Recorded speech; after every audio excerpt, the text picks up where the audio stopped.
Alright, I have one supply zone and that's it. We're about to enter it.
Alright, 2 minutes, guys.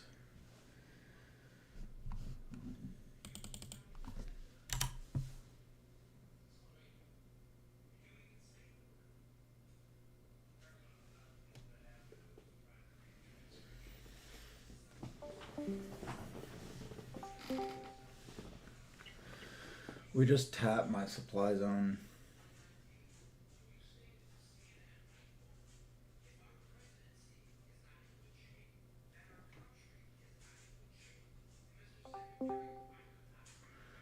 We tapped my supply zone and we're falling.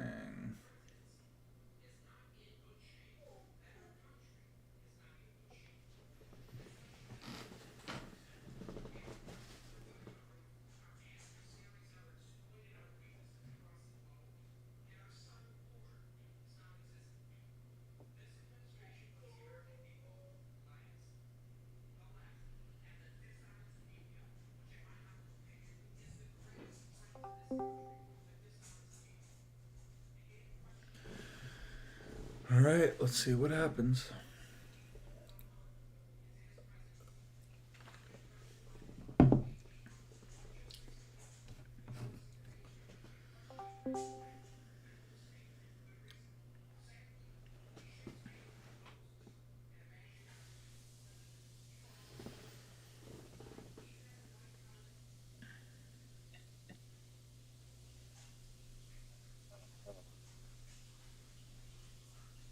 Twenty seconds, boys and girls.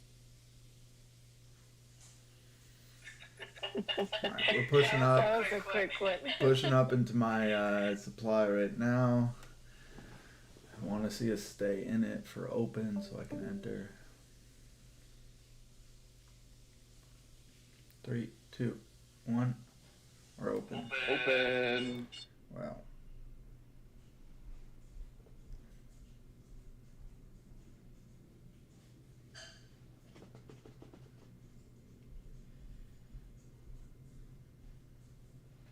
Wow, SPY's rejecting my supply zone, and I was just trying to enter and I couldn't get in.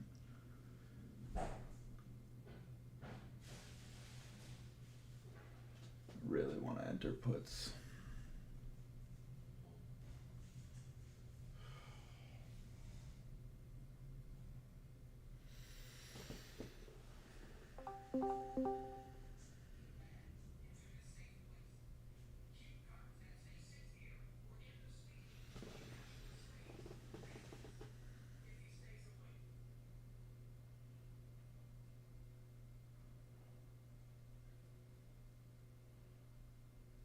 Yeah, oh damn, I didn't get filled on puts.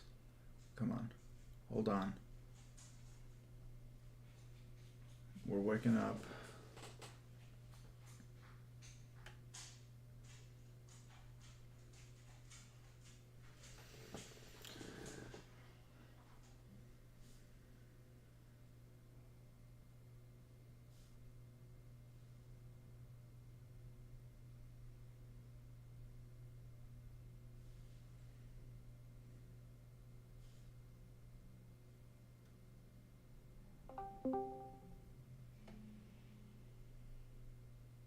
Alright, I got filled on SPY puts. I'm in SPY 390s.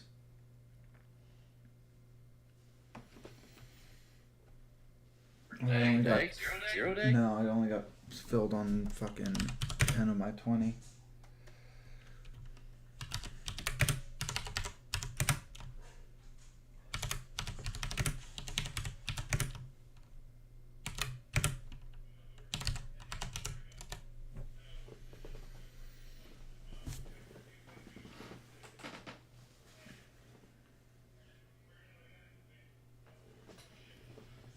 Damn, I wish I got filled on more than just 10 contracts.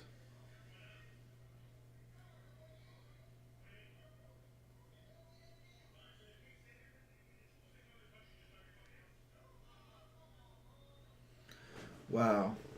I really only got filled on 10 contracts. And we're about to, like, die.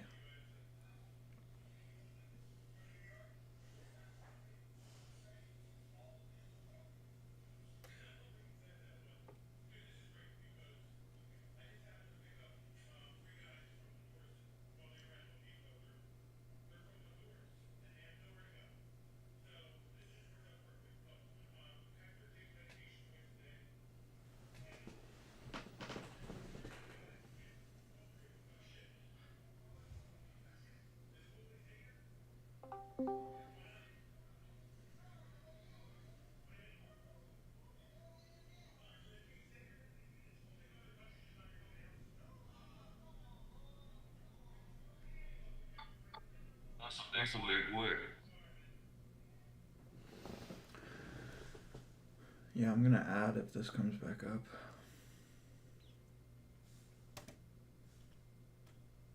Yes, that's what we see today, right? No, housing numbers. Housing numbers.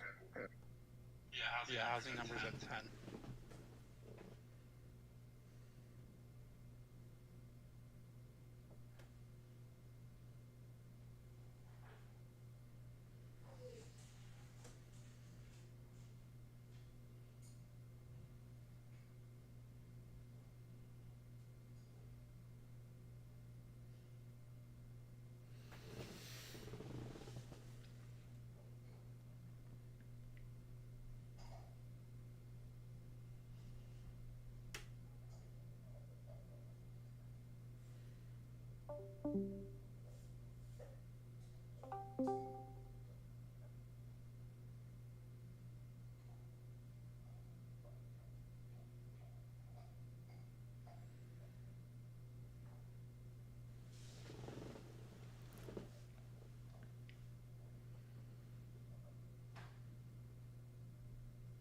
Netflix pops.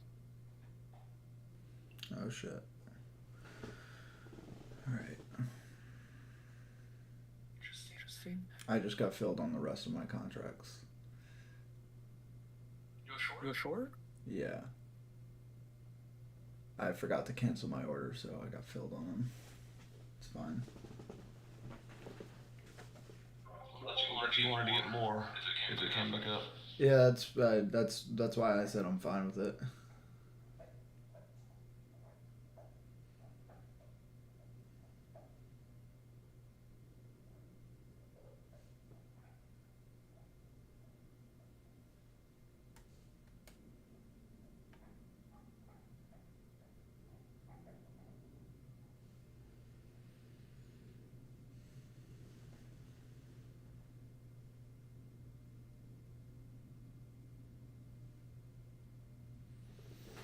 There's a dark pool right here that I do not like. Do you have a cut line or anything? Yeah, like around. I'm deciding between 39.50 or pre-market high.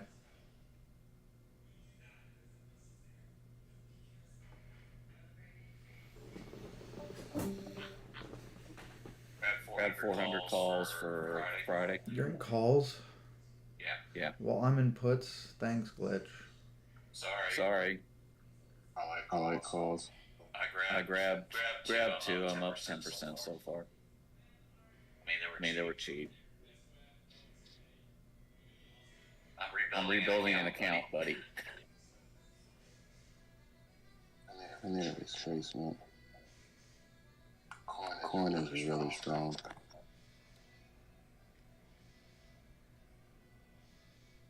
Yeah, Bitcoin's strong. Ethereum's just on a beast mode.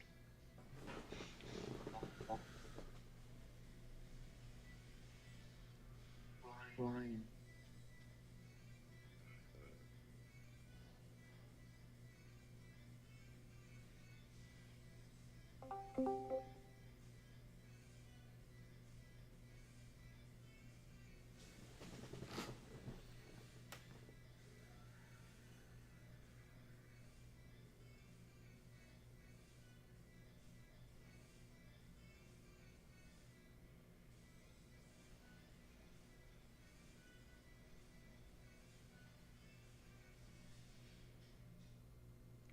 Damn, we're really pushing up now.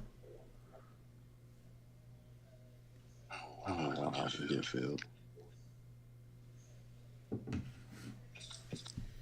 Switch Apple and NVIDIA.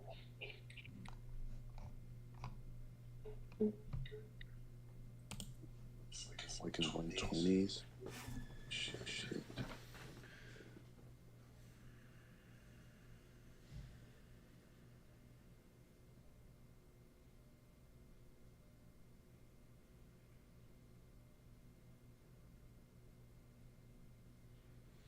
Tesla's really going.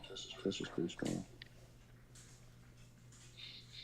Low resistance low. I can break out of here. I'll cut.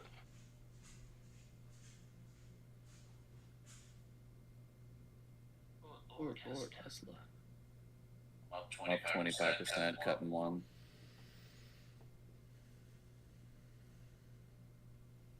Look at you. I'm just gonna take profits when I see them. I don't care anymore. It's your money. Money.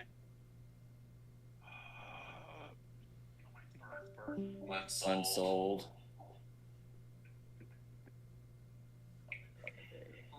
Tesla's another sell-off.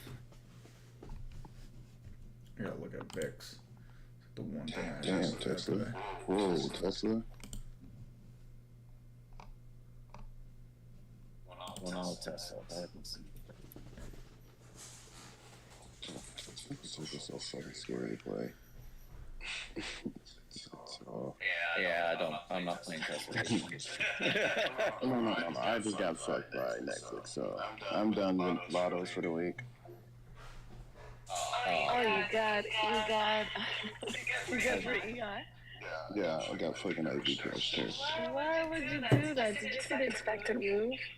Bro, I thought it was gonna be like maybe like a $30 move. Then Damn. fucking opened, that shit went at 208. I was like, bro, what the fuck? They calls on Netflix? Sorry. I did calls and puts. Oh, okay. And didn't go my way. Did an IV spike? Bro, IV spike was insane. I'm up 30% on Nvidia. Congrats. Yeah, thanks. I learned how to scalp on Walmart.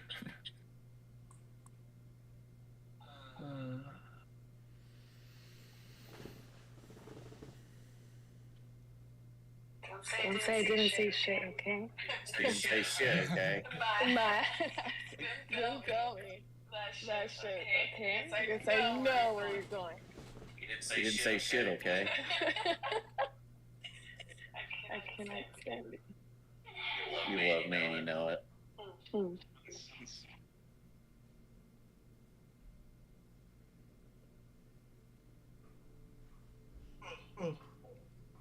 Just a Tesla today.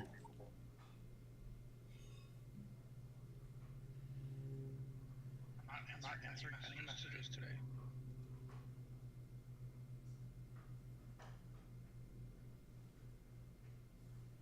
Trying to get these puts, but they're not. Yeah, getting filled. You say you're trying to get puts, Tavia? I said I'm trying to cut these puts. Looks like I just got to cut here. So What puts are you in, Tavia? I have Friday puts for QQQ. I'm in August 370 foot puts on SPY and July 22nd 390 puts on SPY. Thing is, I only have like 295s. I'm not even that far out the money. So I'm gonna send it shit. Yeah, I have no resistance. Anyway, should I just hold these? Because I just feel like a fucking knife is just gonna come. I don't like that we're consolidating inside of supply right now, though. Yeah, that's what happened yesterday. Fucking took off. Yeah, and I'm down 6% right now, so it's not fun. Oh, 5% now.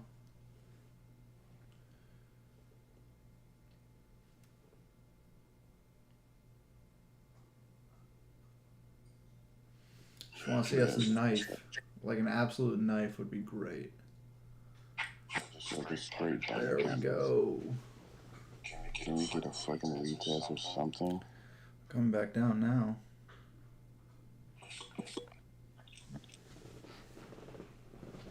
There we go. Don't buy it up. Well, we're outside the supply now. Hopefully they don't jump back into it. Like to say it, bro. You by yourself. I'm cutting these puts. Oh, I am still in. I'm not green yet, so. Going down bad.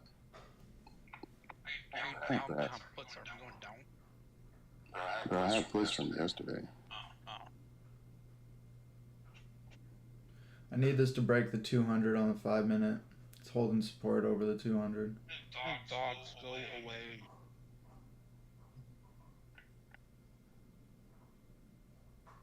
Got a minute left on these 15 and 5s.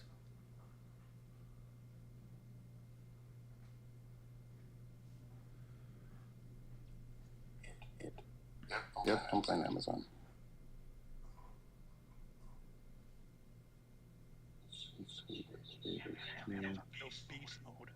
Beast mode as fuck. Bro, I had 120 calls for this week at like 36 cents. They're at a fucking $1.77. Netflix is a piece of dog shit. Damn. Sunkiss is printing. Wow. I feel like she's up like 50% now.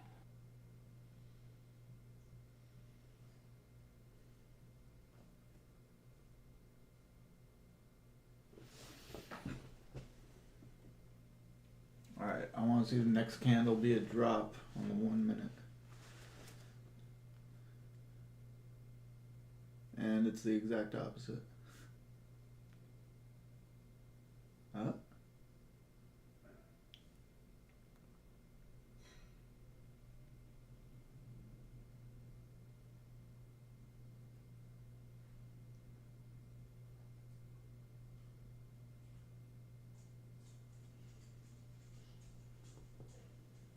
There we go. There's my drop candle I wanted. Let's go. Let's fall. There's a dark pool right here that we're holding support over. We gotta break through it. GME is ramping hard.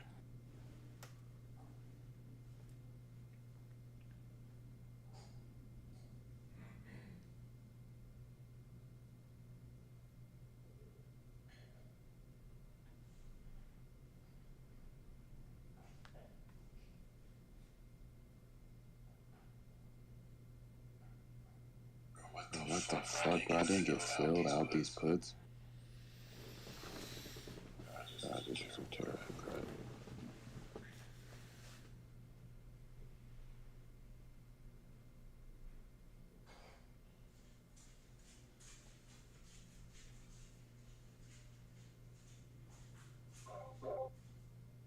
Well, what do you think? I'm kind of this price action is weird. Price action is really weird, and we're holding over a dark pool, which I'm not a huge fan of, but I'm still gonna hold. VIX is in demand. ES is in supply. I gotta hold to my rules. If it breaks above, then I'll get out. But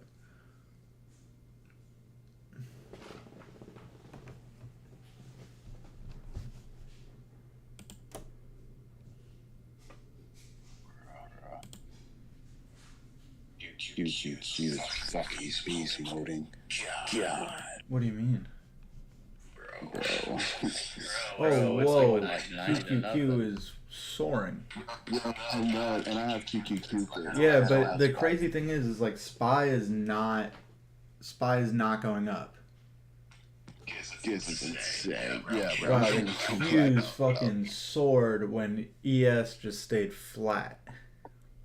Bro, literally, that's why I'm over here tripping. I'm just like, what the fuck? I slipped. Yeah, dude, I was not looking. I was like, what are you guys talking about? I'm looking at ES. ES is not moving. Oh yeah, I wish I was playing SPY.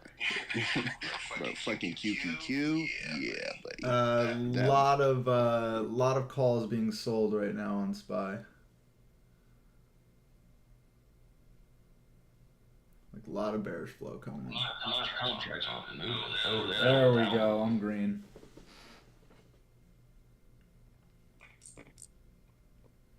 All right, I'm barely green. I'm up 2 cents a contract. Come on, don't wake back up. Just fucking die.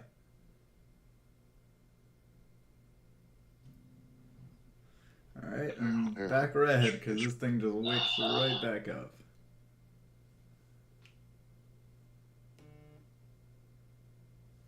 Hear me out. Google calls. Hear me out. SPY puts. I'm still up on my SPY calls. Really, just I'm seeing call selling, but I want to see put buying. There we go. There we go. It's feel like a giant knife coming down. I'm hoping so. We're below that dark pool now. Where's it at? 392.29. I'm telling you, Amazon gives no fucks. Oh my god, that shit is going straight up.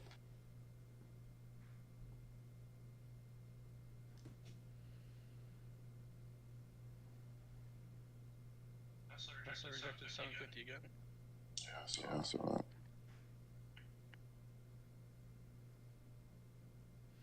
Come on, downside SPY. Let's see it.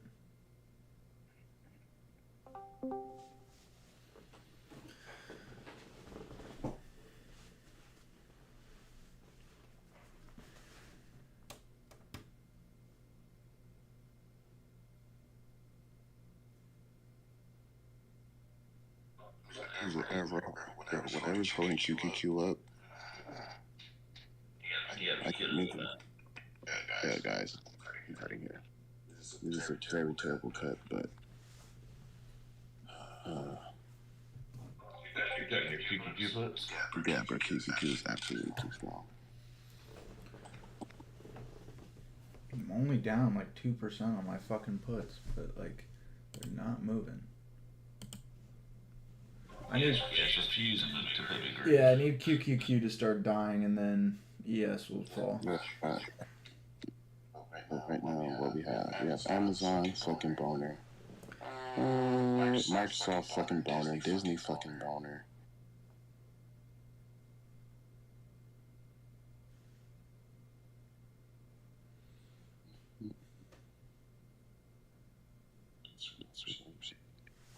Flex is going crazy. It's up 82% for the second week. Oh god, come on! Why are you fucking pushing? See, this is shit I'm talking. Yep.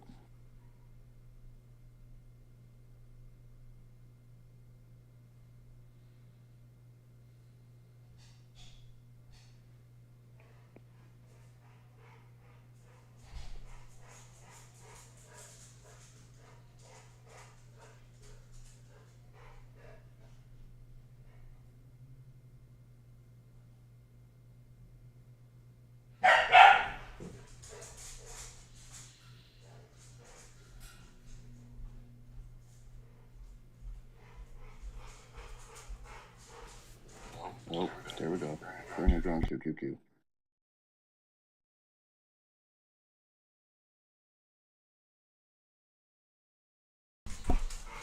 Come on.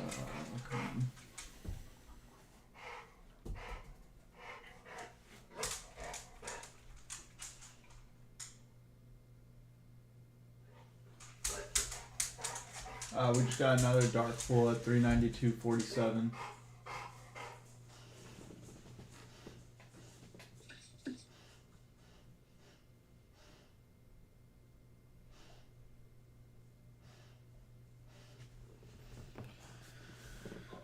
You think that's gonna prop it up now? I don't know. Looks like it's dropping below it.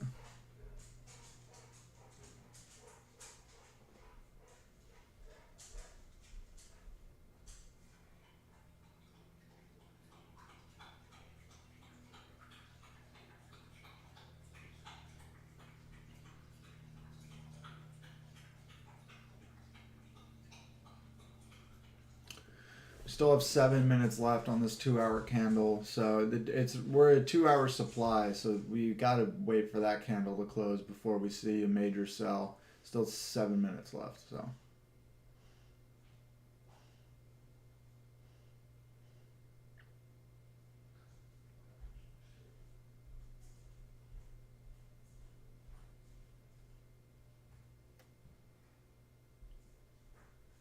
Sellers are coming in.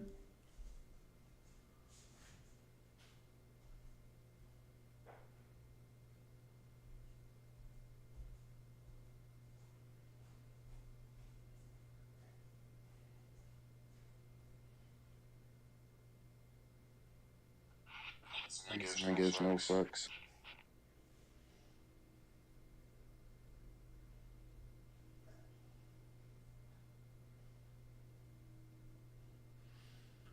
What time is it? We got 7 minutes till housing.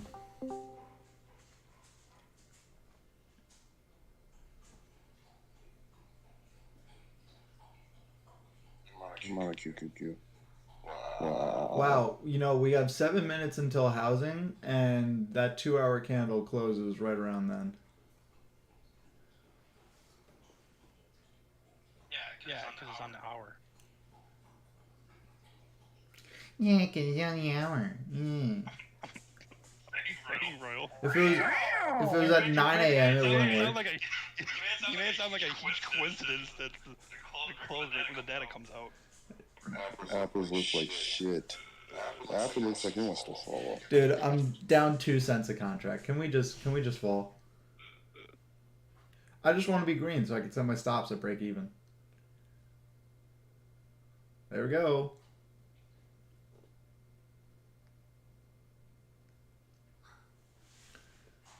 Don't bounce back up.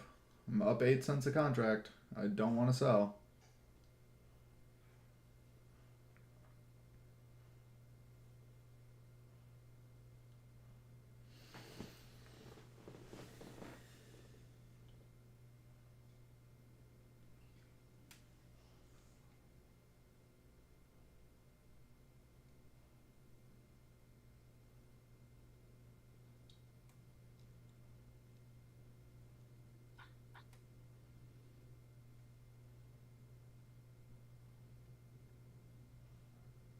Can we just hold below the 200 on the 5 minute, please?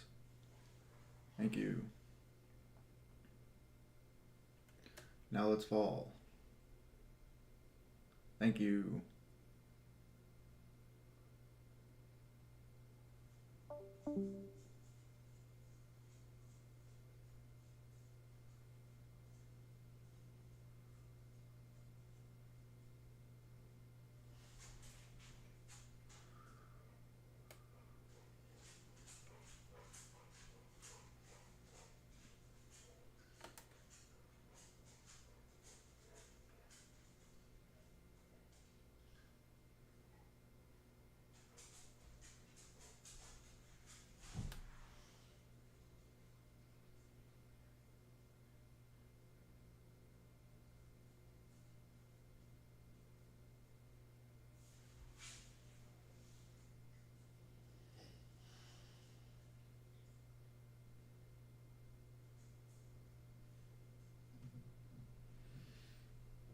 That's just interesting. Alright, I need continued sell off. I'm only up 3%.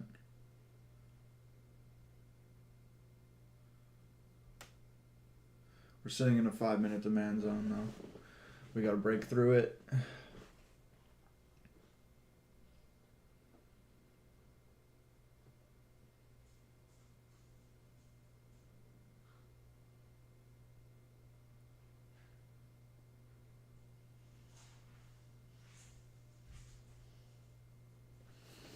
Alright, I'm trimming.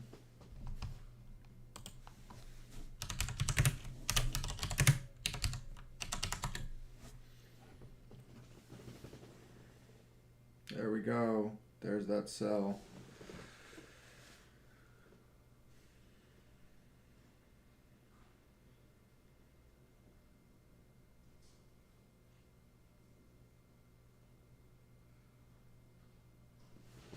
Trim 273.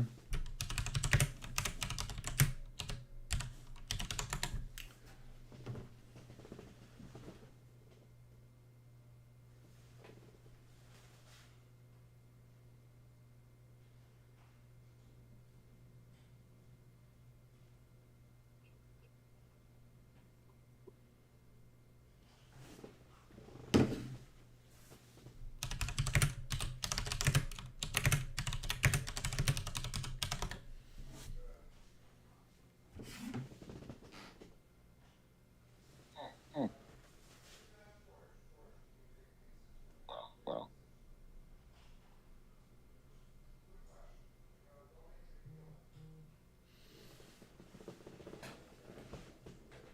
Sacks. Golden Sacks, Tabio. Still going? Wow.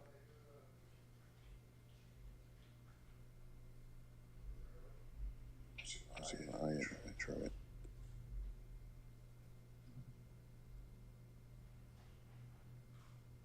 That's 6.14 I got for 1.65 yesterday. This bad boy is still going. Let me see how much are 320s.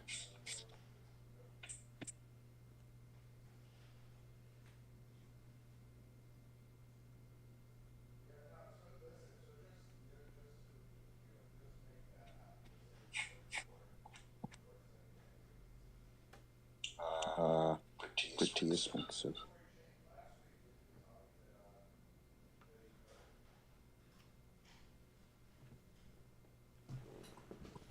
Housing numbers come out in like 10 seconds.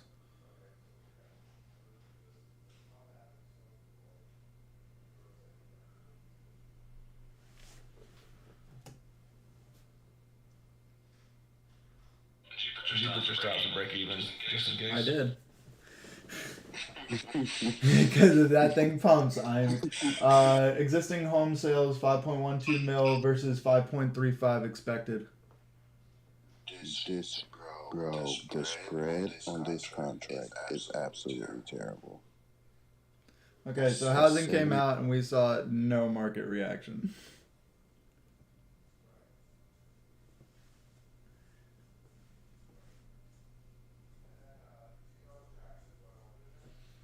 Oh, there are the puts. There we go.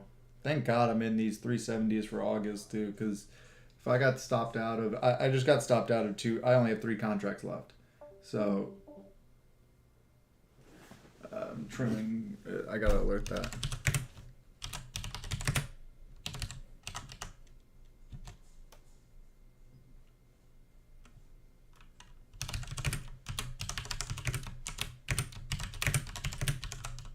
No, don't do that. Don't do that, GS. Don't do that.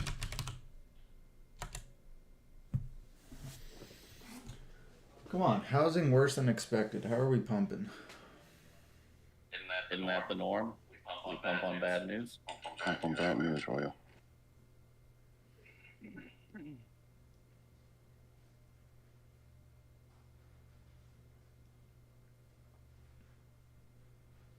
That's good. I think I missed my entry.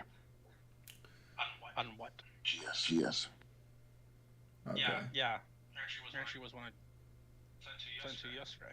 Come on, start falling. I still have fucking August puts that I can't have you pump up.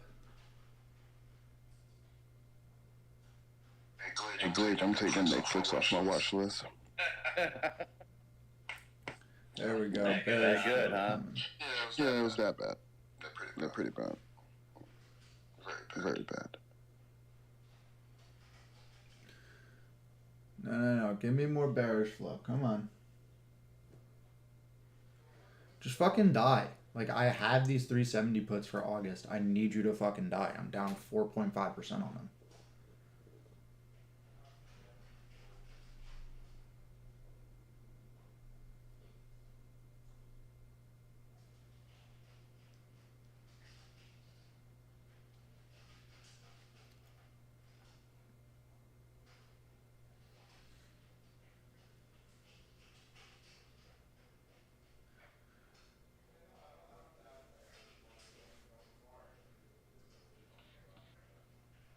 Even a retest of 3,900 would be great. There we go. Some bearish sweeps.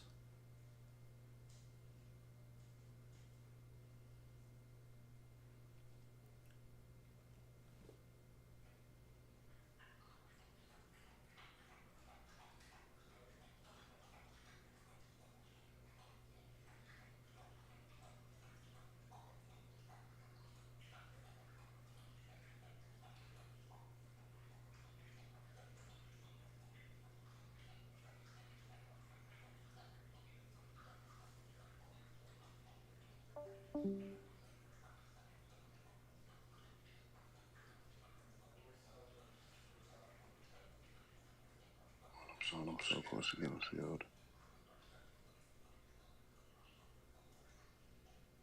What are you looking at now? GS 320 calls.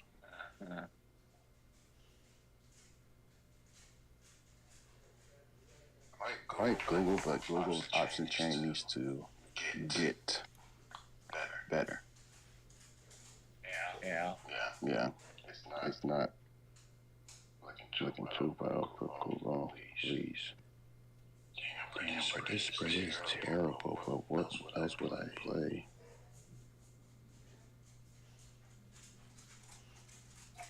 Next week's 320. Oh, that's too expensive. No way.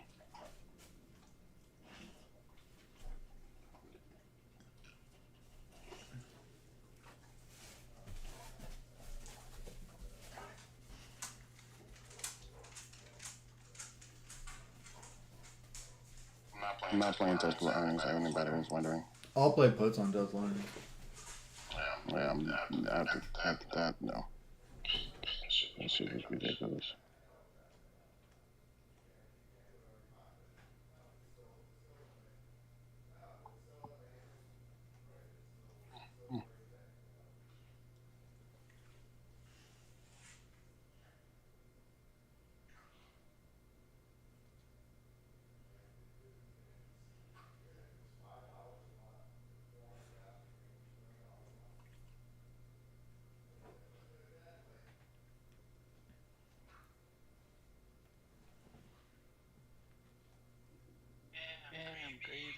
so fine. You so delicious. Okay. TikTok. Sorry, you don't understand TikTok, huh? It's your addiction. I don't watch that shit, so.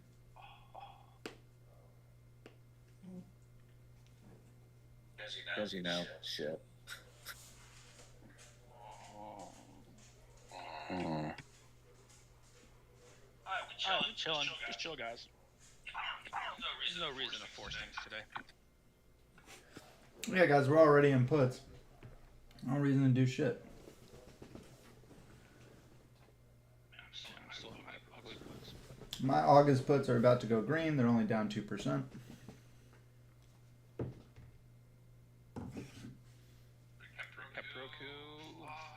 Fucking cunt sucker. Oh wow. Patience comes to those who wait.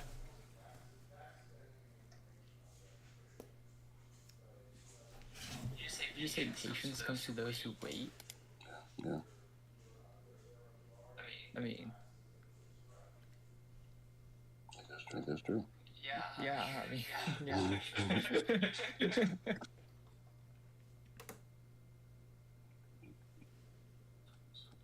I really hope we don't be choppy today.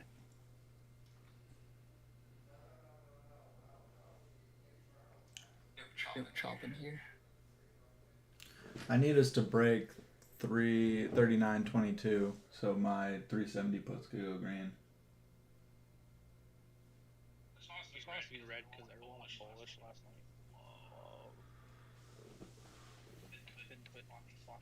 Floppy.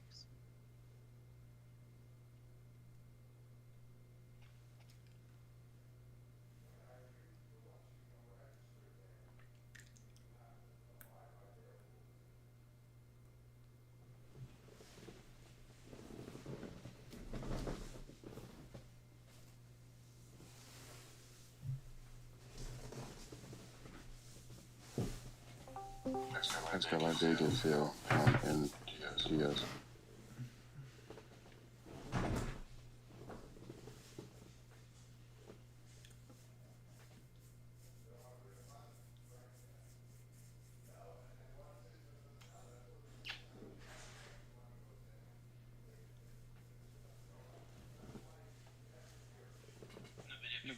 I think the video is on 180.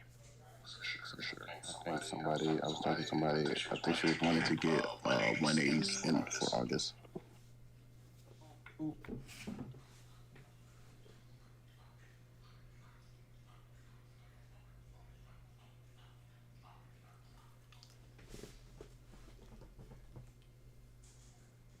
Man, it really came down right when I bought.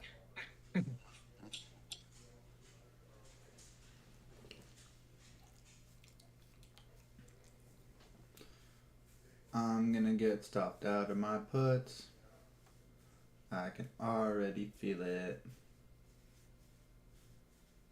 Because the contracts are depleting in value and the stock price is not moving.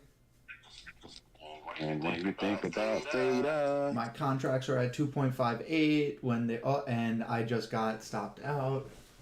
How did I get stopped out? I entered at 39.38 and I just got all right.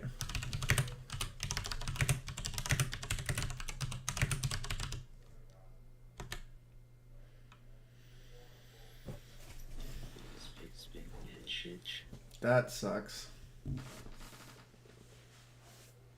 Especially because I see a sell coming. Please don't tell me I played it wrong here. Please do not tell me I played it wrong here. I see a sell coming.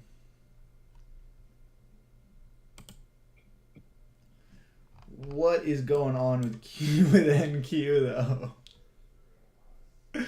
Oh my god, playing NQ is like literally what?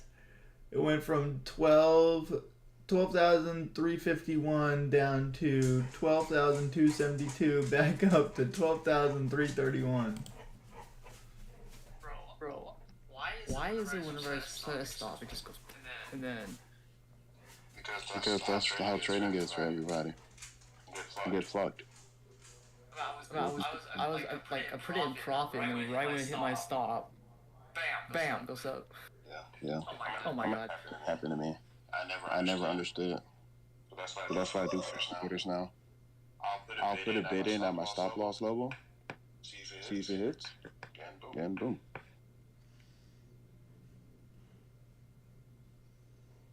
I just want to take some risk off. God damn it.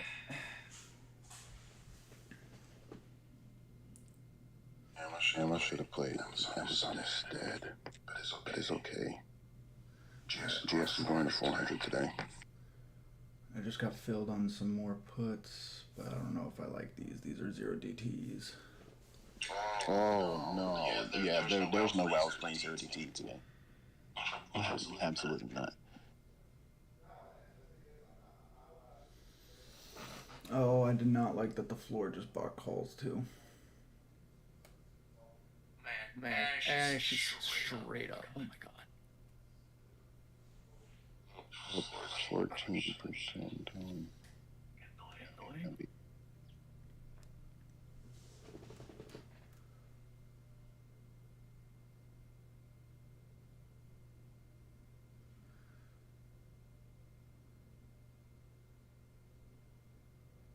Oh.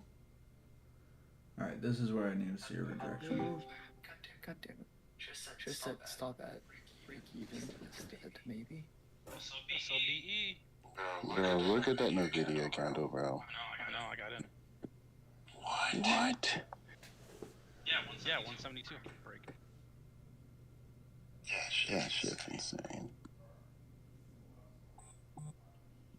Which doesn't make any sense because that bull doesn't have nothing to do with them. I think that's probably why they went up. Oh wait, isn't there a semiconductor bill coming out? Yeah. Manufacturers. Yeah, well, Manufacturer. It's not NVIDIA. it's a supplier. There's another bill in trying to get passed to that's for NVIDIA and AMD, but this one's gonna be for Intel.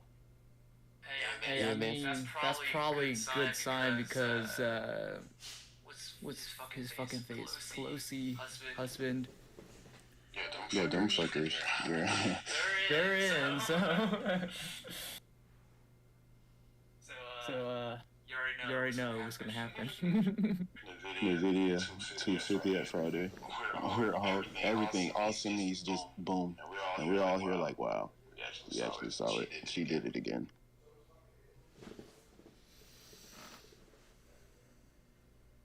Well, Amazon is really strong.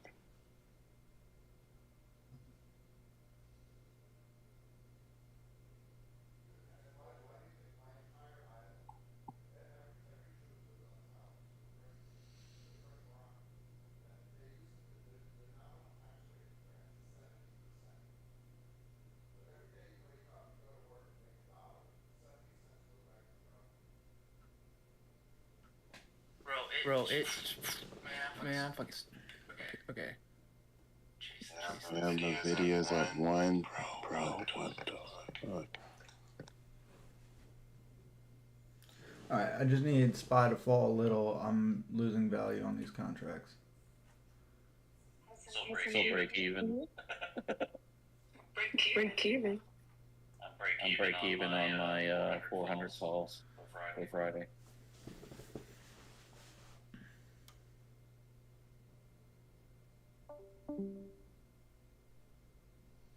One hundred and 15%.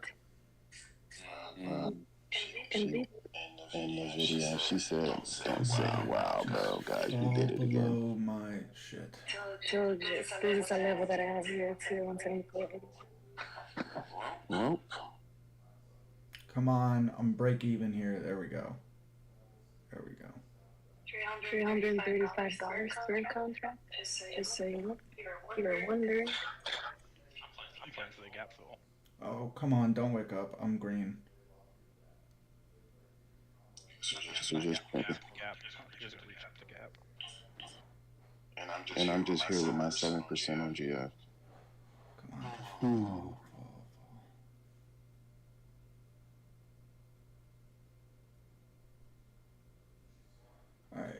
I got filled out of some. I only have 15 contracts left. 10 contracts left.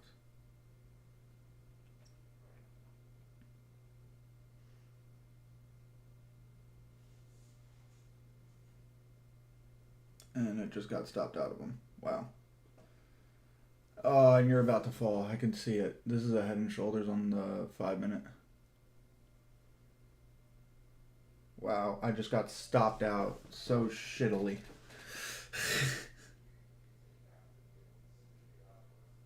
What was that word? Shittily. Italy. It's like shit from Italy. Yeah, because I just sold my fucking contracts for no fucking reason.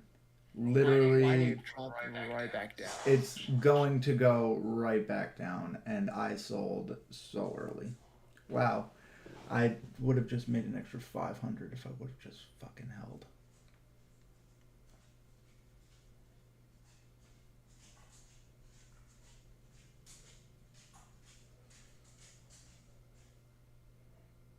I'm not buying this again.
The floor just bought a ton of puts for 819.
Wow, that pop kind of hurt.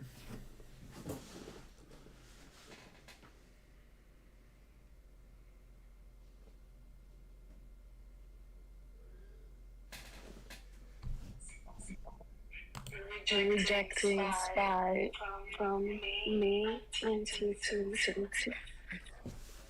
the level I have here.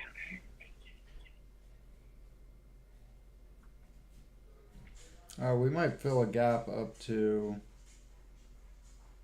like 399.45.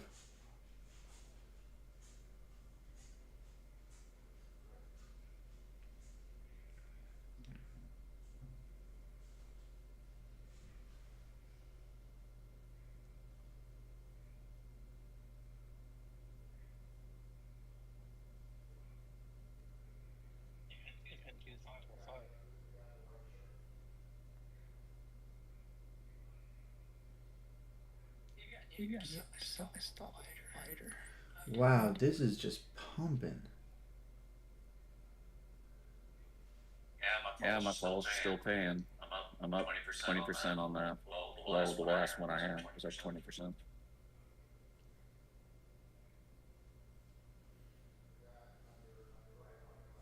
My SPX call is up 80% right now.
Call's call. Not really doing too well. Too much. Make profit. Take out.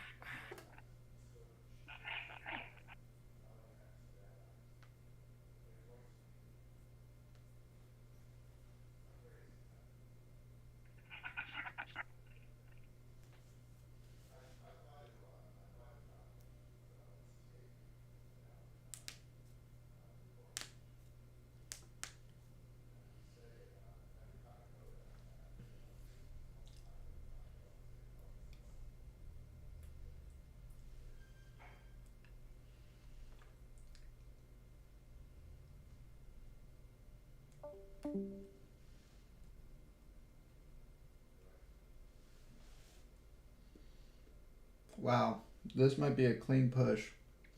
I might have to cut my puts for August.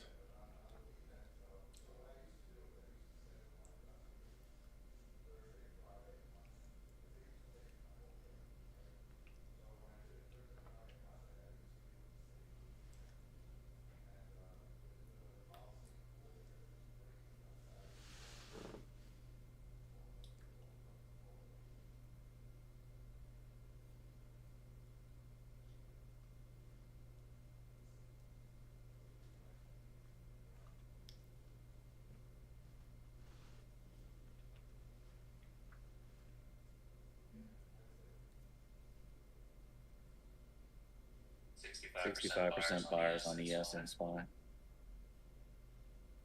Or excuse me, 99% buyers on SPY. 65 on ES. 95 on NQ.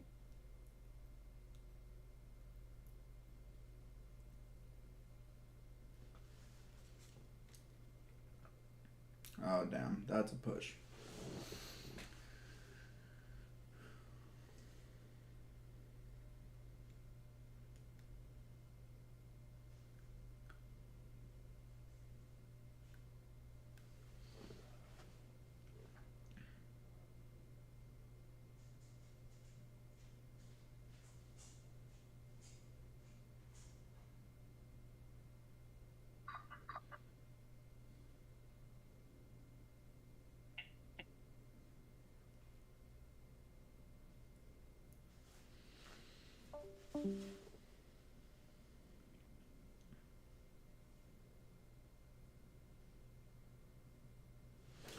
What was it? 394.28 was the Phantom print, right?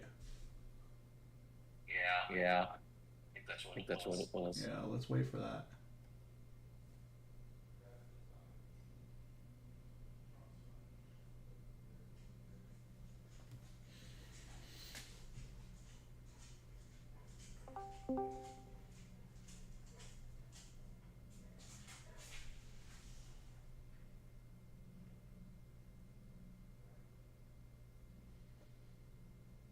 Good, you still have your calls. What? You still got your calls? Yeah. I'm up 24% on my 400 and I'm up 70% on my 3980s. Nice. I'm up 43% on GS. Nice. Oh, gasoline inventories increased 3.5 million barrels last week.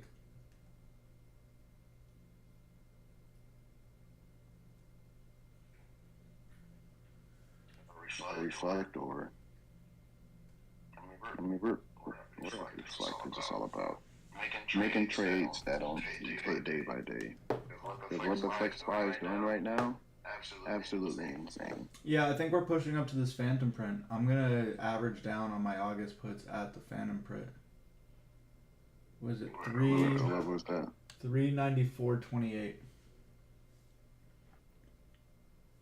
Yeah, the next level I have for Spy right now is 4103. And he's going to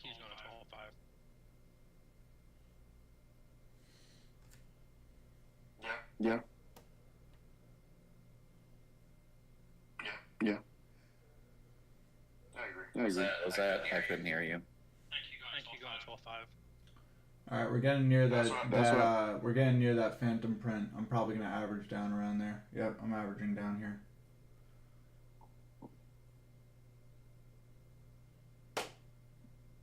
This momentum is pretty strong, bro.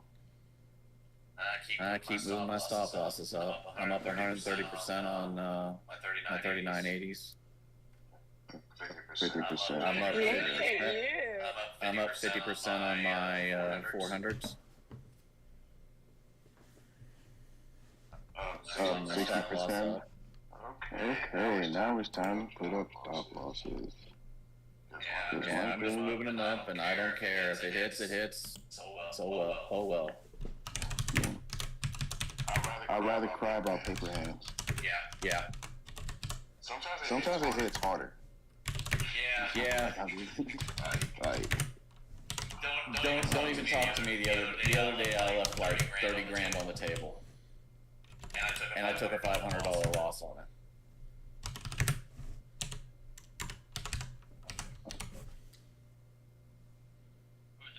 He's almost in the gap. shut the fuck up. Absolutely not. Well, 77 is the gap. guys, the V is going down on my watch list.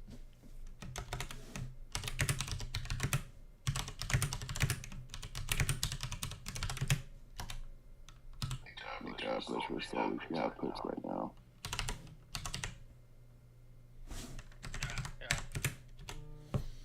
There's no stopping. Yeah, there's no way you're stopping this fucking train, right? If you were to tell me to get $400 calls for next week, last week, I would have called you stupid. Move my stop loss up again on my SPX. Well, Apple took off. No, Apple looked like, did it really? Because it was looking like Apple's shit. at 153. Nah, you know what took off? Fucking coin. Holy fuck.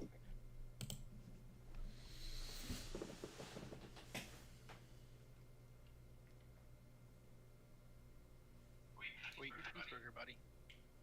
Okay, so we broke resistance on GS. I don't have a next target. LOL. GS. Bro, I'm looking at my old targets for GS. The next target I have here is 352. absolutely anything. I'm at 200% now on SPX. Stop loss up again. Wait, hold on. You're gonna run for 395.80, okay, bitch. 324, Tabio. 3.4. 324. Yeah, same here. That's what I'm thinking. Yeah, I'm gonna get out. I'm up 70%. Oh shit! Let me tell people the trend. Holy fuck!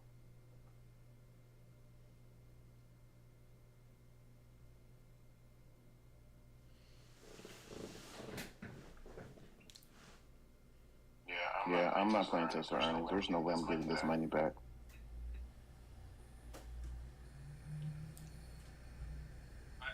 There's If you come back tomorrow saying that you did, I'm gonna punch it. I'm gonna block you. No. I'm serious. There's no way. There's no way. Like I actually can't. Like if I could, no, there's no way. Like I lost how much to Netflix yesterday? $800. That's not good.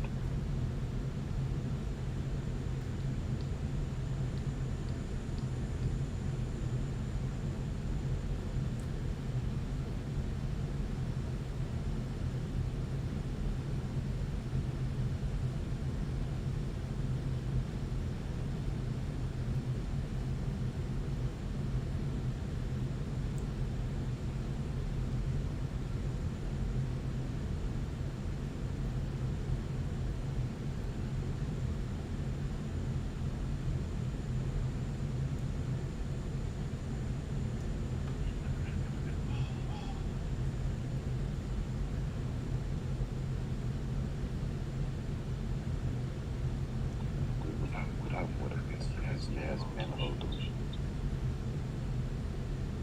Shows one clinic. 2 days ago, right? Yeah. But we saw it. It's just about like the likelihood of that happening. And the reason I didn't want to get calls yesterday was because I thought Netflix was going to bring the market down.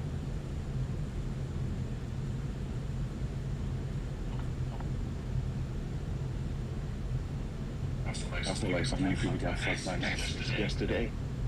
Holy shit.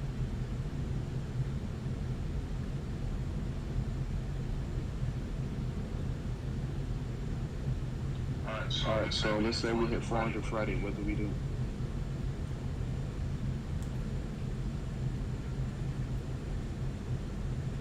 No idea. Literally go day by day. Alright, my SPX stopped out. Oh yeah. And 150%. I'll take that 150%. I'm sorry, I just saw your message. It's okay. Probably gonna regret selling that thing. Yeah, I was about to talk. So I'm complete. Yeah, man. But what I used to hate, when I used to be like, hey guys, I'm all out, and see somebody get the same way. And I'd be like, oh, what the fuck? Okay, my SPY just hit its stop loss as well, so.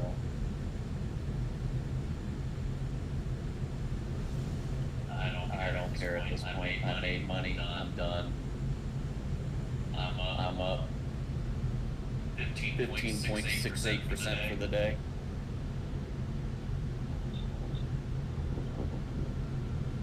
Considering I had some major freaking losses the last few days. Oh my god, I don't even want to talk about that. I would love to see SPY come down and retest something. Shut up. No. We're going straight up. I am swinging put still. I have a stop loss at 39.65. I'm only down 9%. That's not terrible. No, it's not. Oh, there we go. Come on, give me more. There we go. I will just be looking at the 15 minutes and keeping my cool.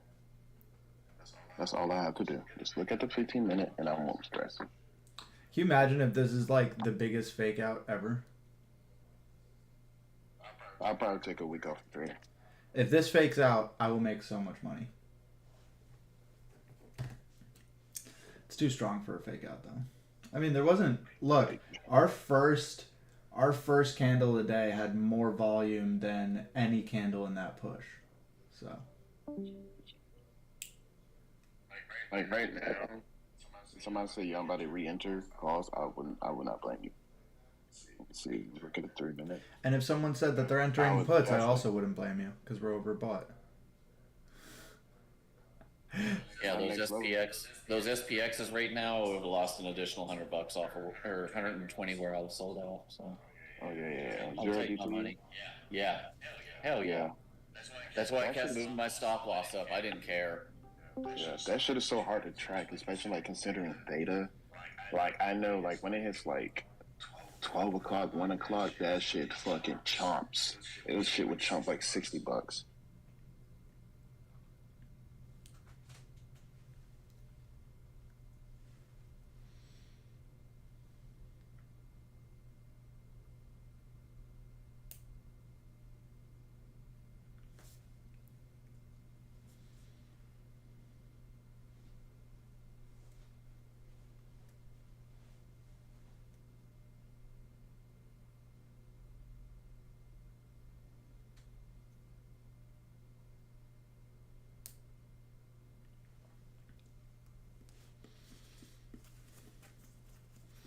Wow, if we get below 39.52, that's good.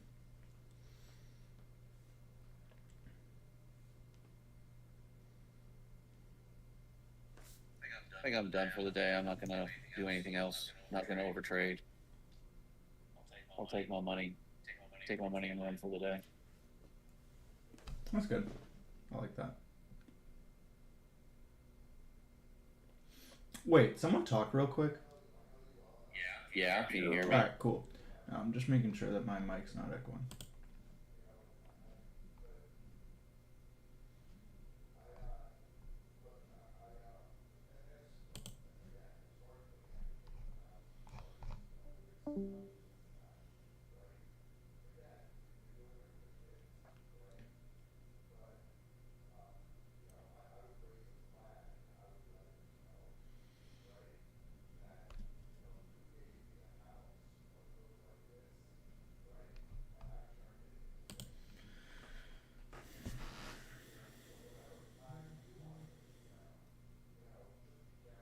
Alright, we're retesting that phantom print now.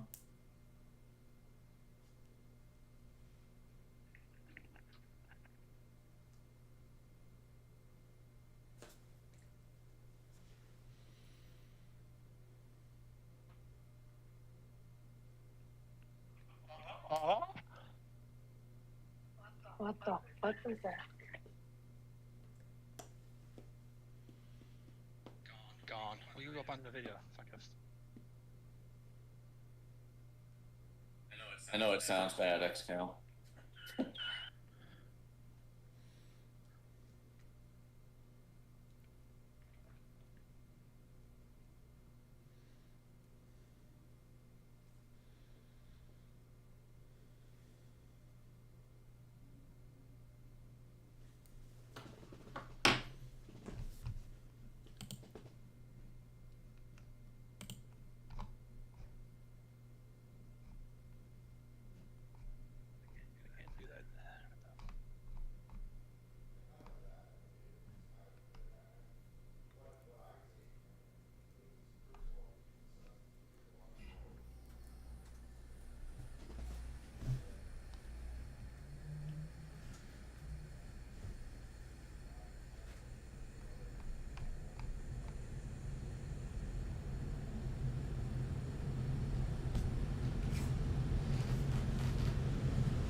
What's everyone playing right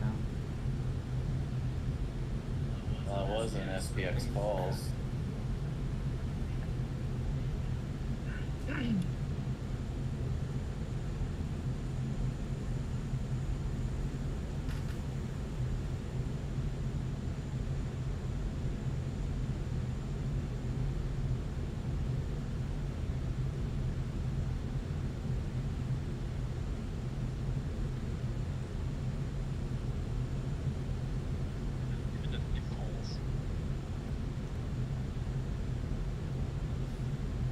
You gonna go what?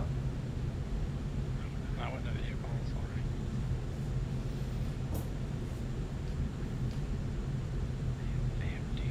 already. Make sure you tag me in profits, okay, Scout?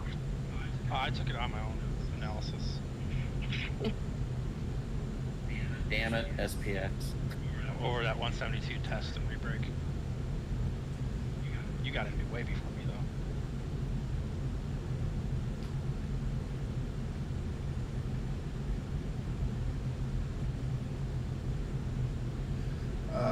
Fuck. I'm gonna have to cut my puts.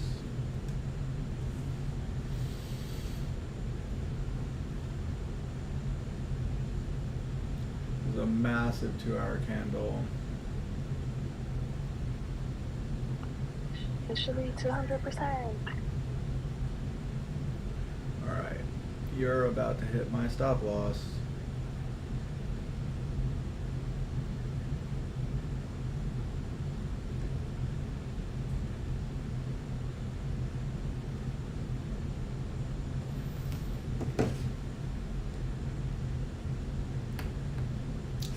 You're about to hit my stop loss. Unless you want a double top here, that would be great. Chill the fuck out. Oh, Chill the fuck out. This is my stop. Chill the fuck out. Chill. All right, I'm about to get hit. I'm about to get hit.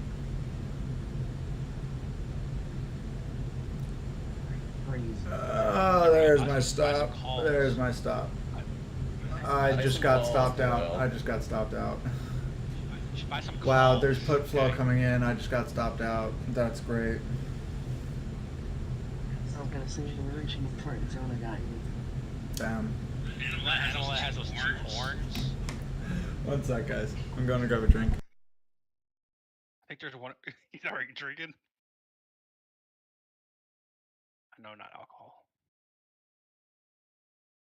Ugh.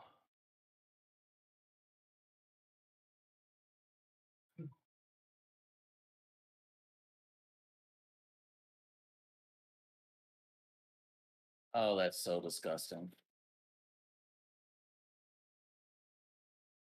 No, I don't want to hear that. Okay, thank you. Stop. Mm-hmm. Hey, look at your screen.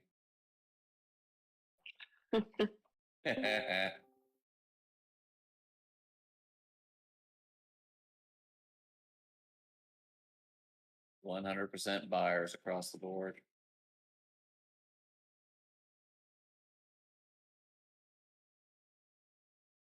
VIX just dropped out of my daily demand zone too. I don't have another one until like 2150.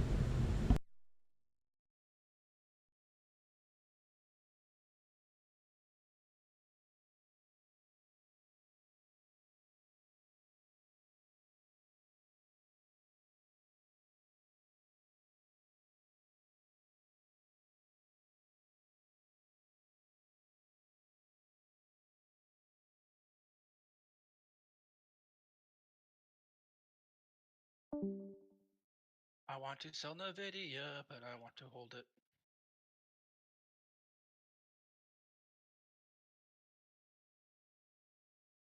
And there's the pop.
fucking strong. That's how mine was. Look, it's 2 hours old.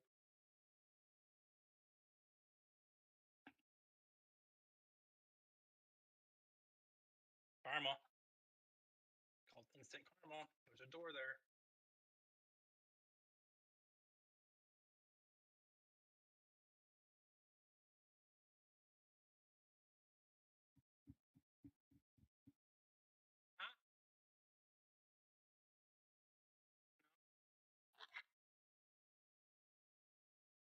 Am I gonna be mad that it hits 3980 and keeps going? You really think it can keep going here? Dude, I had 3980 calls. They're sitting at 720. I sold them at like 390.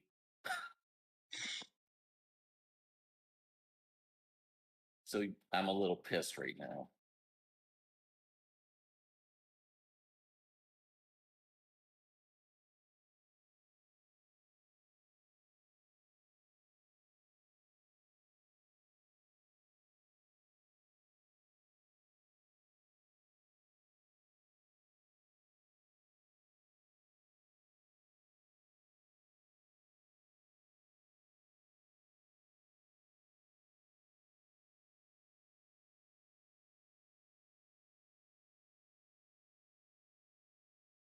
Alright, I got the video. I'm looking for next week's.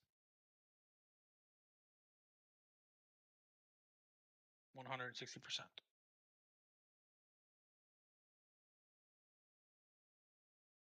Congrats. It's only 10:53. I have till 11:30. Just saying, I work till 11:30.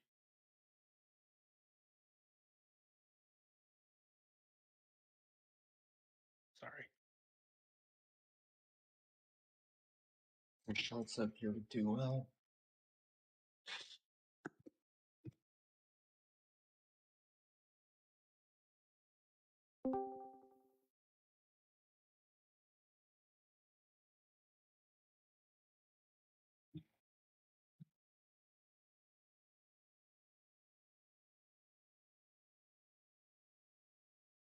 Golden Sachs at 7.3. Oh my god.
I should just went with freaking NQ.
Yep. It's range bound now, so I'm gonna get off completely.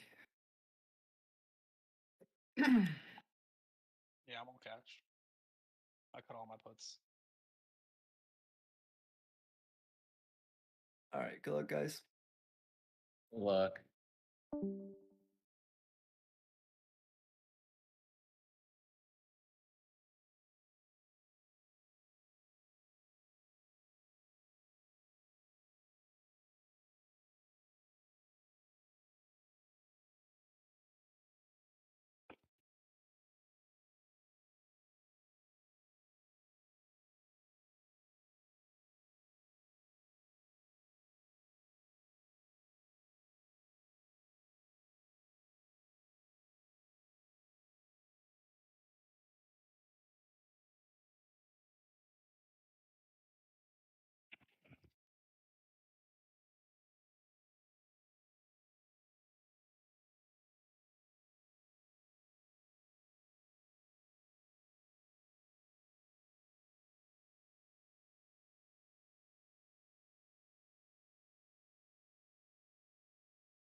All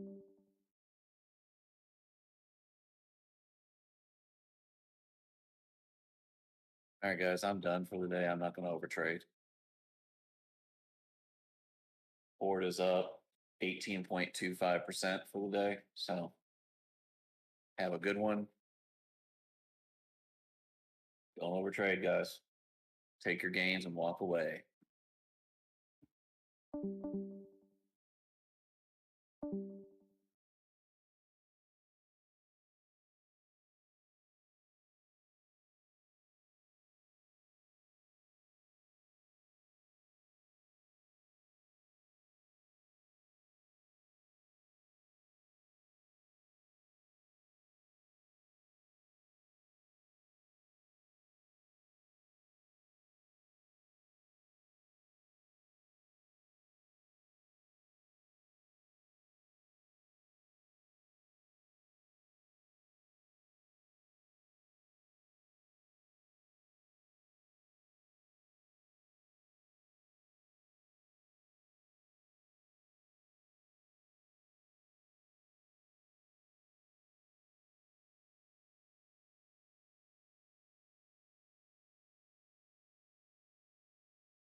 Oh, gotta love that little drop right there.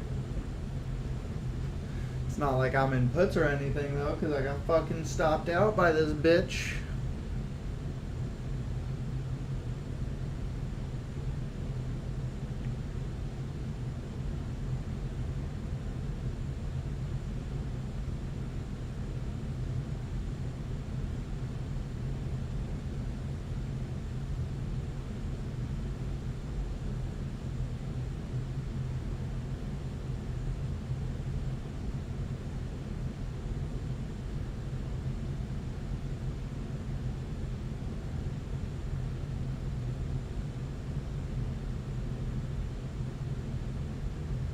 Yeah. Okay. Okay.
I have this weird feeling my puts that I sold, my swinger puts, are gonna end up profitable by tomorrow anyway. Like, I don't know why this looks like such a synthetic push to me. We're about to, if we break back below 39.64.25, I'm gonna be real pissed.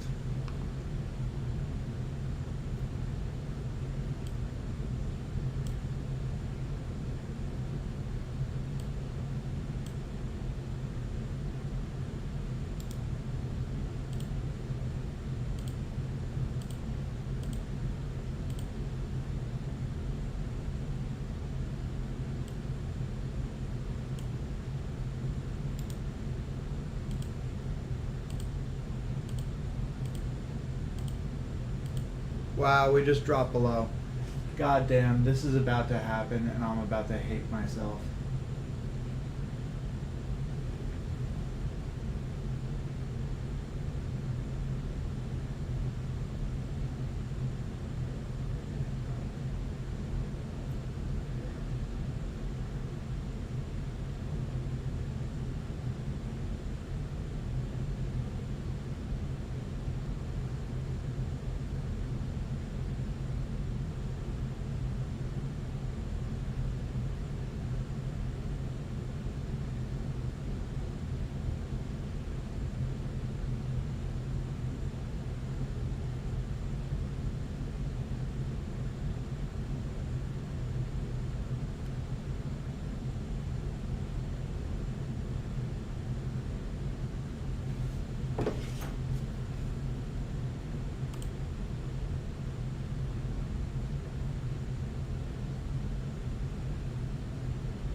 Definitely stay longer. I said I would definitely stay longer.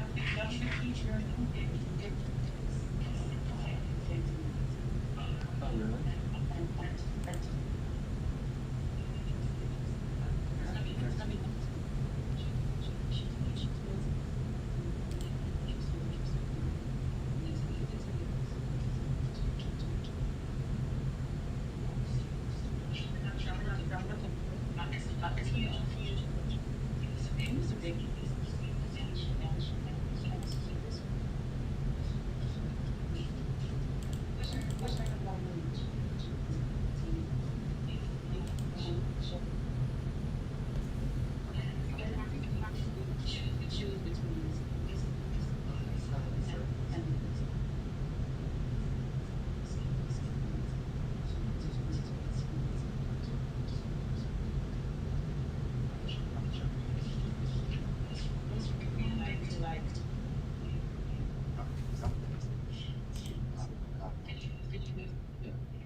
Why is it saying my mic is still like catching noise? That's weird.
see.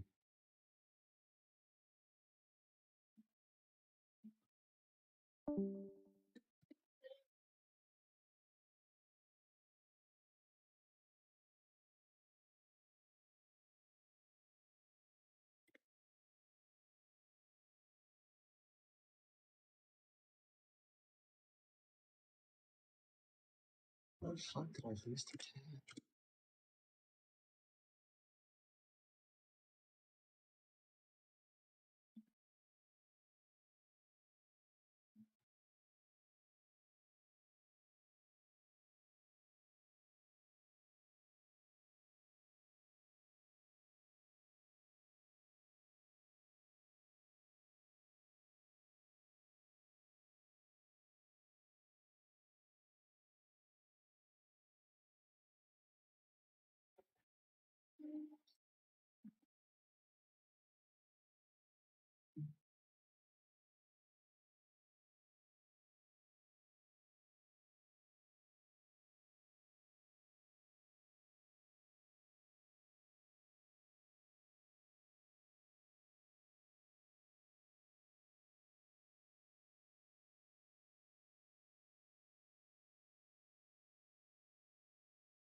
Few minutes.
25% of 81,000.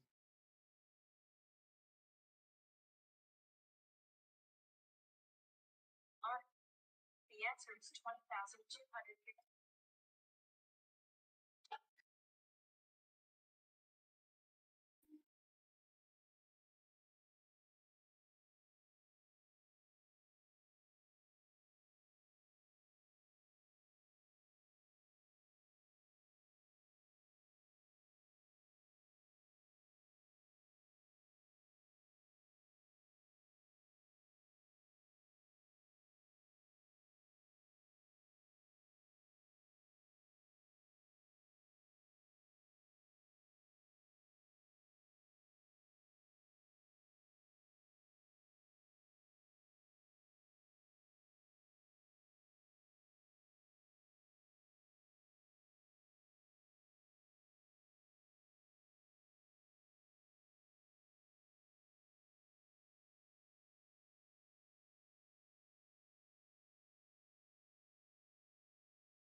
Looks like we're just staying in this range now. Took some shorts. I took another short up here. I think he was just booming.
All right, one sec, guys. I gotta hop in a meeting. I'll be back.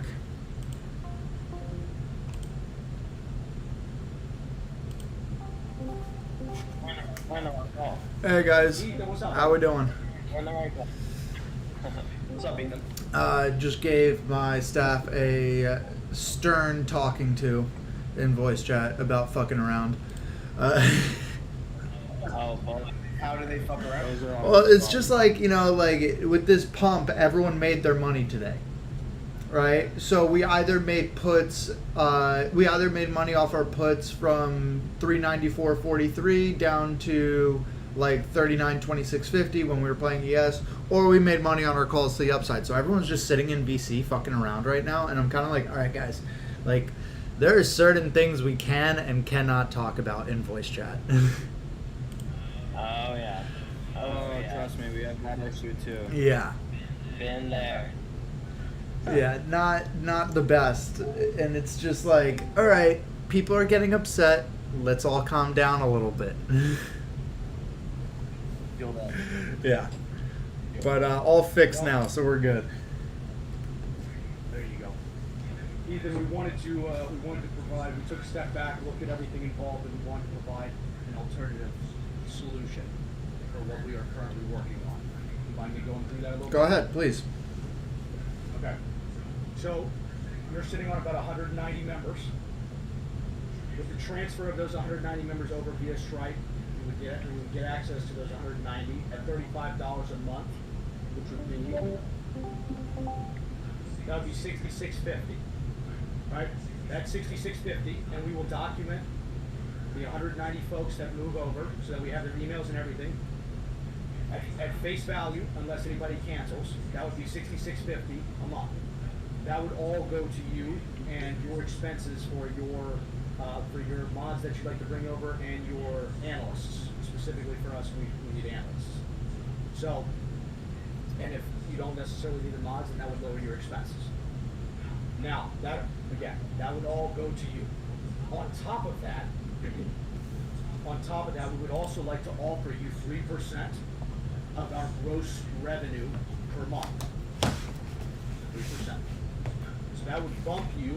Now let's utilize a hypothetical here. Based on what you said in our last meeting, you said you've got multiple free servers, a lot of folks that are in your current server that are not premium but are free, and then a pretty decent sized email list, nothing to shake a stick at. So for anybody that you bring in outside of that, that would fall into just our general members, not the 190, but our general members, and you would get 3% of our gross revenue. And we would like to also provide, we would also like to provide to make that, to help attract those free members, we would also like to provide a free month off. We would also like to provide a free month for all members that would come in. So to get them in the door, we just need an email from them to get the free month in our server. And I might have messed up on the revenue, but the free month offer, would be for everybody, for your email lists, for all the free servers, for everything, etc. So that would be very, very easy to get a lot of those people in. If you're directly communicating with them, put them in the server, sending messages out, and that's the majority of it. And then there's one other thing that Salvin wanted to cover. So I'll just kind of quickly recap what Clayton said. So it's essentially everyone that you bring over from your server now, you would get 100% of the revenue, and you'd pay whatever staff you truly want to bring over, you would pay them out of that, revenue. We have a team of mods, so we don't necessarily need the 2 mods that you had mentioned, you wanted to bring over. If you want to, it's up to you. We'll make it work. So that you'd get 100% of. You'd get 3% of whatever revenue you brought in from, your 2 big free servers and your email list. In addition, we'd be offering a full month free to those people that, you could potentially bring in from the free servers or your email list. So it's not 3% of our entire gross revenue, it's 3% of the revenue from whoever you bring in. So let's say you get, I think you would mention that you have like 60,000 people in one server or something. Like if you got 10% or 600 people, 6,000 people, which, is high,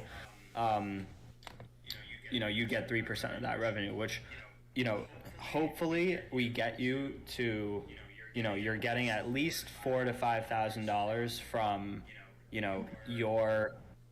the members that come over from your server, and then hopefully the difference in what you're being paid now versus that $4,000 or $5,000 will be made up from bringing in people from your free servers that you had mentioned you were planning on shutting down.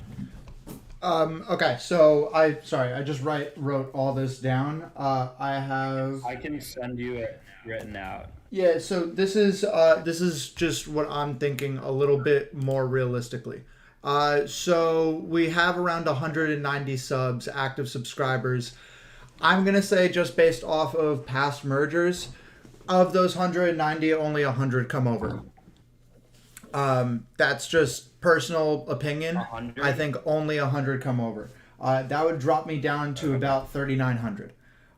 If we're going based on the metrics that you guys were just using. So that's a lot more realistic. I mean, it's better for you guys. It's less money to pay me. So that would be 3,900, and I would still stick at the 3%. The free month would be perfect for the members, since that doesn't really affect me at all. Additionally, we uploaded all of our entire email list to Stripe. So even if they aren't subscribing customers, all of our emails are right on Stripe. So when we do merge the Stripe, you guys will get 17,523 new contacts in emails. I think I have another email list too that I use for my Substack. So you guys would get my Substack email list as well, which has closer to, it's a little over 20,000. But there would be duplicates from the 17,500 emails. So you're getting an extra 3,500 to 5,000 emails on there. So I'm really, in terms of just like fairness, I'm going to go off of this 100 number instead of the 190 number. Because I think it's more fair, like, to just, be straight up about it and be like, we are not going to get 190 members over here. Right. So Ethan, what do you think the conversion rate would be for the, let's say, 20,000 and some change emails plus the free servers? If we were to make you a dedicated link, get the free month out for everybody, how many people do you think that you'd be able to bring over between all of the folks that you have access to, including the emails? So I think from the emails, you depending on the link that we send out, if it's like just a Discord link where people could come into the free section of the Discord, you're gonna get a lot more clicks than, hey, this takes you to the website and sign up for our premium. So depending on which we do, you're going to get more with the, hey, just come to the Discord rather than, hey, come to the premium side of the Discord. Obviously we want them on the premium side of the Discord. Of my, so from my last, let me pull up my Substack. From my last Substack, I sent out, 19,567 emails. And there were about 2,300 opens on the last one. That's pretty good. And we would be providing a free month, so they can just click that and join the server and have access to the server via that link. Yeah. So we don't know. Well, for the email, for the servers that you have for the 60,000, I think the consensus was the free month. I'm not sure if we came to a conclusion as a group about a free month for the email list. I think that's a different story, unless I'm wrong. The email list is definitely more active than the members in the server. I will say that. So you will get more members from the email list than you will get from either Highborn Light or I don't know why this guy changed this server to X.2 trades. So you will get those servers that they're active, but really just like the email guys are the guys that respond. The email guys are the guys that hop in. The guys in those like Discords, I'm not entirely sure about. I will try as hard as I can to bring them over, but I'm not active in those servers as is. It's kind of just my alerts, and I run the server with one other guy who doesn't really run it. Gotcha. So just in outreach in total for the email list and the servers and everybody, what do you think the total number would be? It's hard to. Let me look up the server insights on here. Because I haven't looked at these other two servers. Alright, wow, activity has heavily increased in the past week. What the fuck? Okay. So, wow. Alright, so about 60% of the people in... Holy shit. Oh, these are of new members. Okay. Engagement.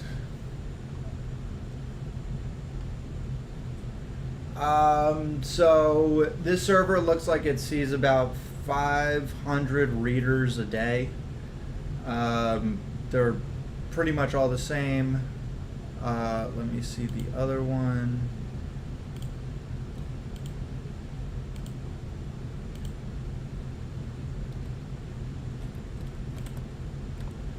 The other one is a lot less, 123 readers a day. It's mostly because those servers aren't active. I really was not banking on those servers much. I was looking more at my server's the most active of those three. Like the other two servers, they have no mods. It's basically 4 analysts that it's just our alert bots. You know, we type in the free chat at the end of the day, hey, who is green, who is red, and that's it. Gotcha. Okay.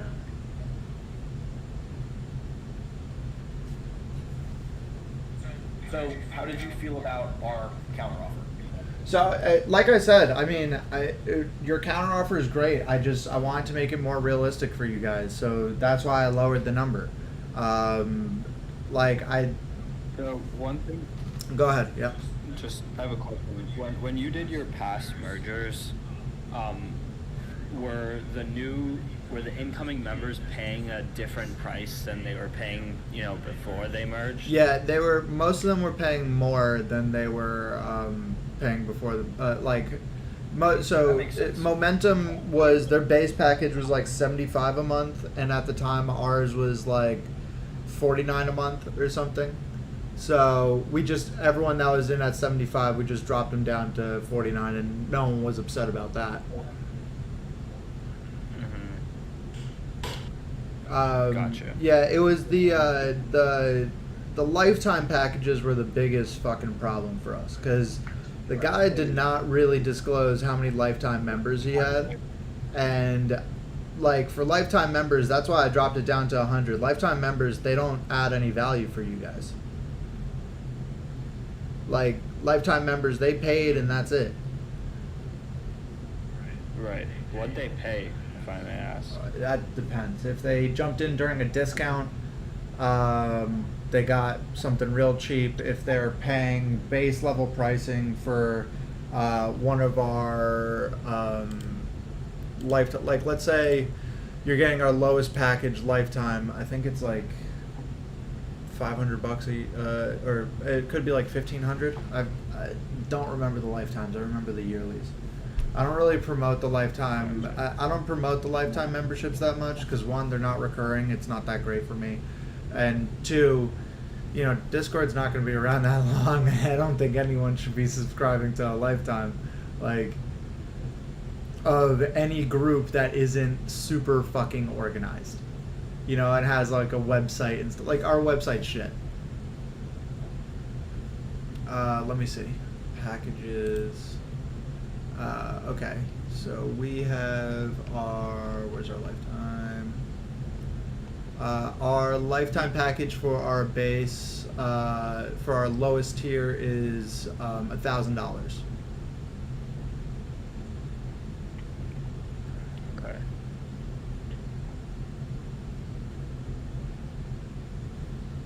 Ethan, if you do a hypothetical, if we were to take the people that you have access to in regards to the servers and everything, and let's say the marketing did well, a lot of people were responsive, and they ended up signing up after a month free, and let's say we get an extra hypothetical, let's say we get out of the maybe ballpark 50,000 people you have access to, we get 2,000 people. If that's the case, and you're at 3,500 to start from bringing over the 100 members you already have, that would bump the number to 3% of 70,000. yeah. So that would bump you up right under 6,000. Wow. Okay. I mean, I'm okay with that. That works with me. Okay.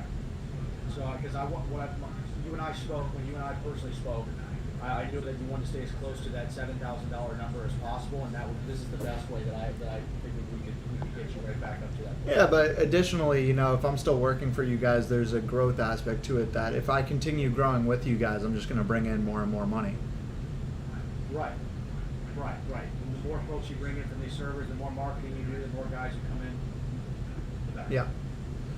And this even applies, after you go, start working at your dad's fund, right? Like, even after you start working there, you may stop alerting, but if you're still able to bring in new members, that's free money for you. Yeah, that's just marketing. I mean, I'm even like, there's this guy in Miami that runs like a trade room or something like that on Slack, and he has QR codes all over Miami, and I think like I see people scan them all the fucking time, and people jump in. If I'm not alerting and I have extra time on my hands, might as well get some fucking QR codes and post them all over the place. Yeah.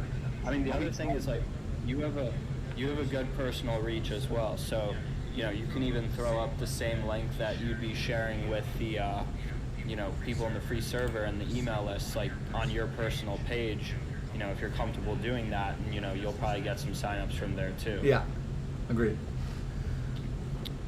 So, I mean, that we want to make this happen sooner rather than later because, we see the value in it and we want to help you, like, be secure in this process because for me, I could confidently say that, if you do this right now, you'll get at a minimum $4,000 to $5,000 a month, Yeah. Whereas in 4 or 5 months when I don't know where your member count's going to be. I don't really know, how you stopping alerting will affect your your members. Like, it's hard to say that you'll be guaranteed some money then. I fully understand that. Or that it'll even be beneficial to us. So, that's kind of just where we're coming from. And I think it's a pretty, I mean, if I was, I can't speak for what you are thinking right now, but it seems favorable both ways. I feel you. Alright.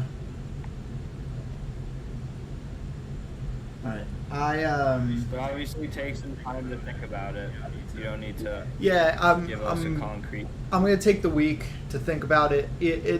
I think the biggest thing for me is one that I'm not working for the fund yet, so I don't have that security behind me. But just two, it's a little weird to start a business and then sell it, or like start a business and then not sell it, but like merge into another one and it's no longer your name. It's a little weird, but I'm gonna take the week to think on it. I like the numbers you guys threw at me, so this deal works. I think it'll work in both of our favors. So I'm a fan of it. I'm not against, as of right now, I'm not against it. Okay. I'm very glad to hear that. Great. I'd love to have you sooner rather than later. It'd be incredible. Awesome. All right. Thanks so much, guys. I'll get back to you soon. I'm actually gonna run this over with my dad too. I want to see what he thinks about it. Sounds good. Yep. Good idea. All right. Have a good one, guys. You too.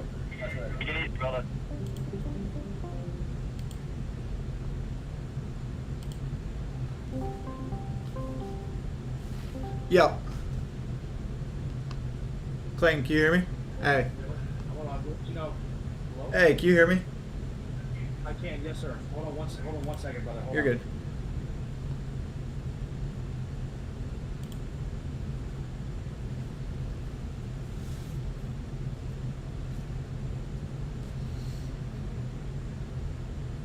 Sorry, I'm getting spammed. I apologize. Ethan, brother, what's up? No, you're good. So I'm most comfortable with you, so this is why I'm telling you this. Didn't really feel comfortable in front of all the guys, but so That's okay. the A lot of fucking dudes. yeah, so I just posted this in staff announcements, and this is why I'm taking a little bit of a breather on your offer.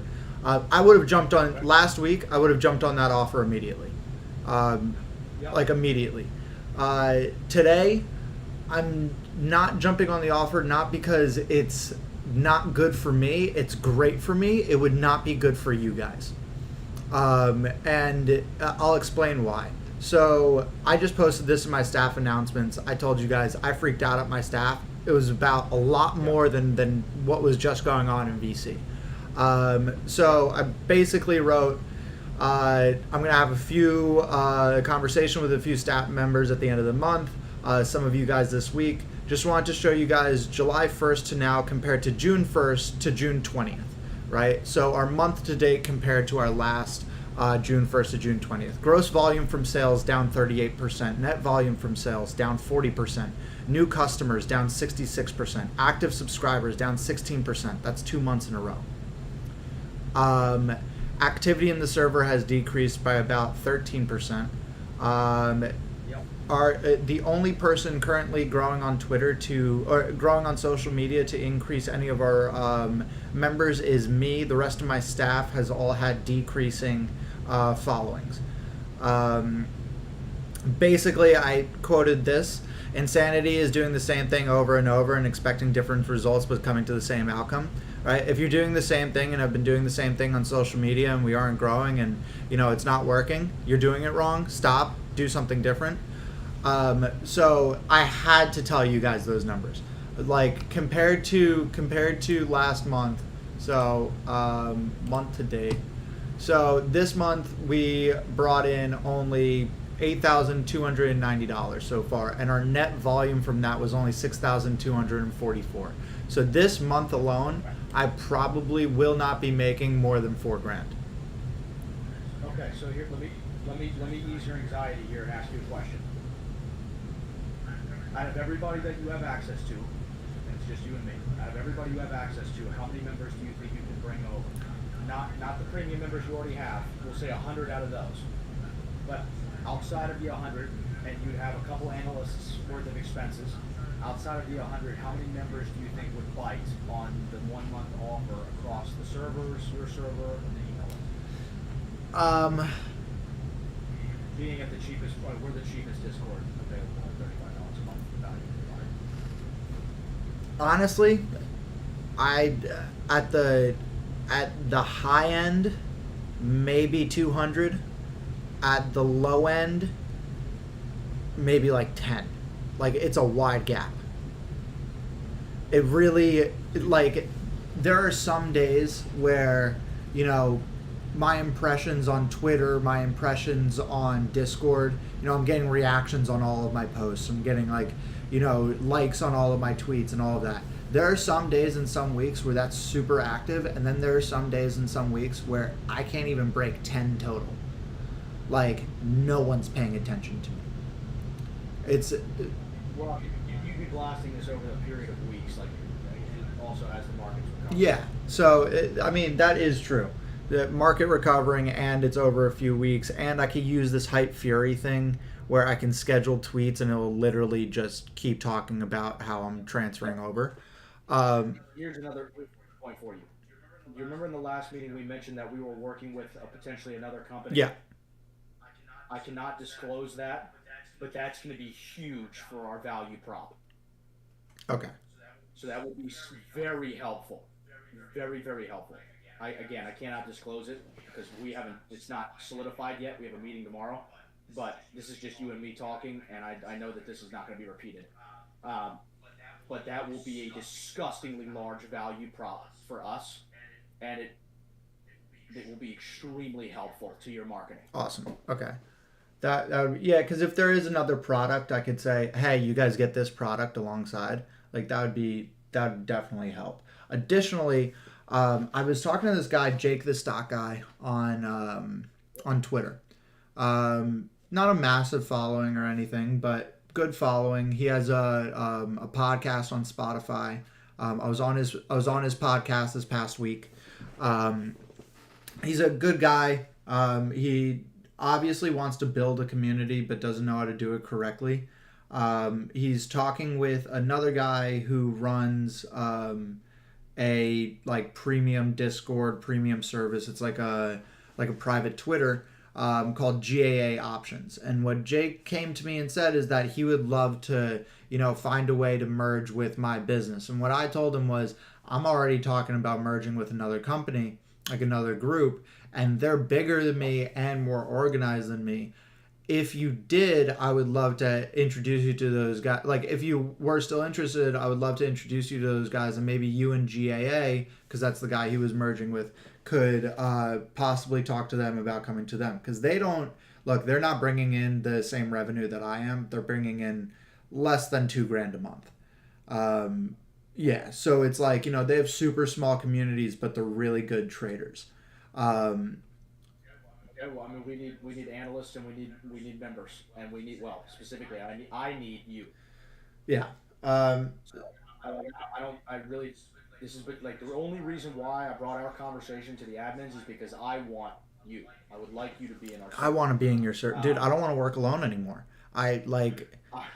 My partner now, because my original partner Bryce got a job in architecture, so he can't help me out with the server anymore. Then the guy who I brought up to be my new partner, Excalibur, really does not. He's 35. He really barely cares about Discord. He's just trying to make his money and trade and alert. And he sits in VC with us, but he barely talks. If he's talking, it's like, all right, guys, I'm getting in this. There's a level here, and like that's it. He's not explaining any further. So then there was the other guy that when we merged with Momentum, his name is FBI or Kyle. And that was probably our worst thing ever. That merger was super dilutive to us. We didn't gain like any members. Like of the 150 he had, we gained like 25. It was horrible. And FBI is like Kyle's like this 18-year-old immature fuck. Like guy literally he doesn't understand logic or reason. He's a good trader, but really he has to focus on futures and should not be trading options. He's much better at futures. But he doesn't help. His Twitter has 200 followers. His TikTok got banned at 2,000 and he restarted it and he's right back at 2,000, but that doesn't help me at all. 2,000 is not a lot. I was at 35,000. Right? So he's not helping me at all. And within the server on top of that, it's just like I feel like I'm just paying people to do stuff that I'm already doing. Understood.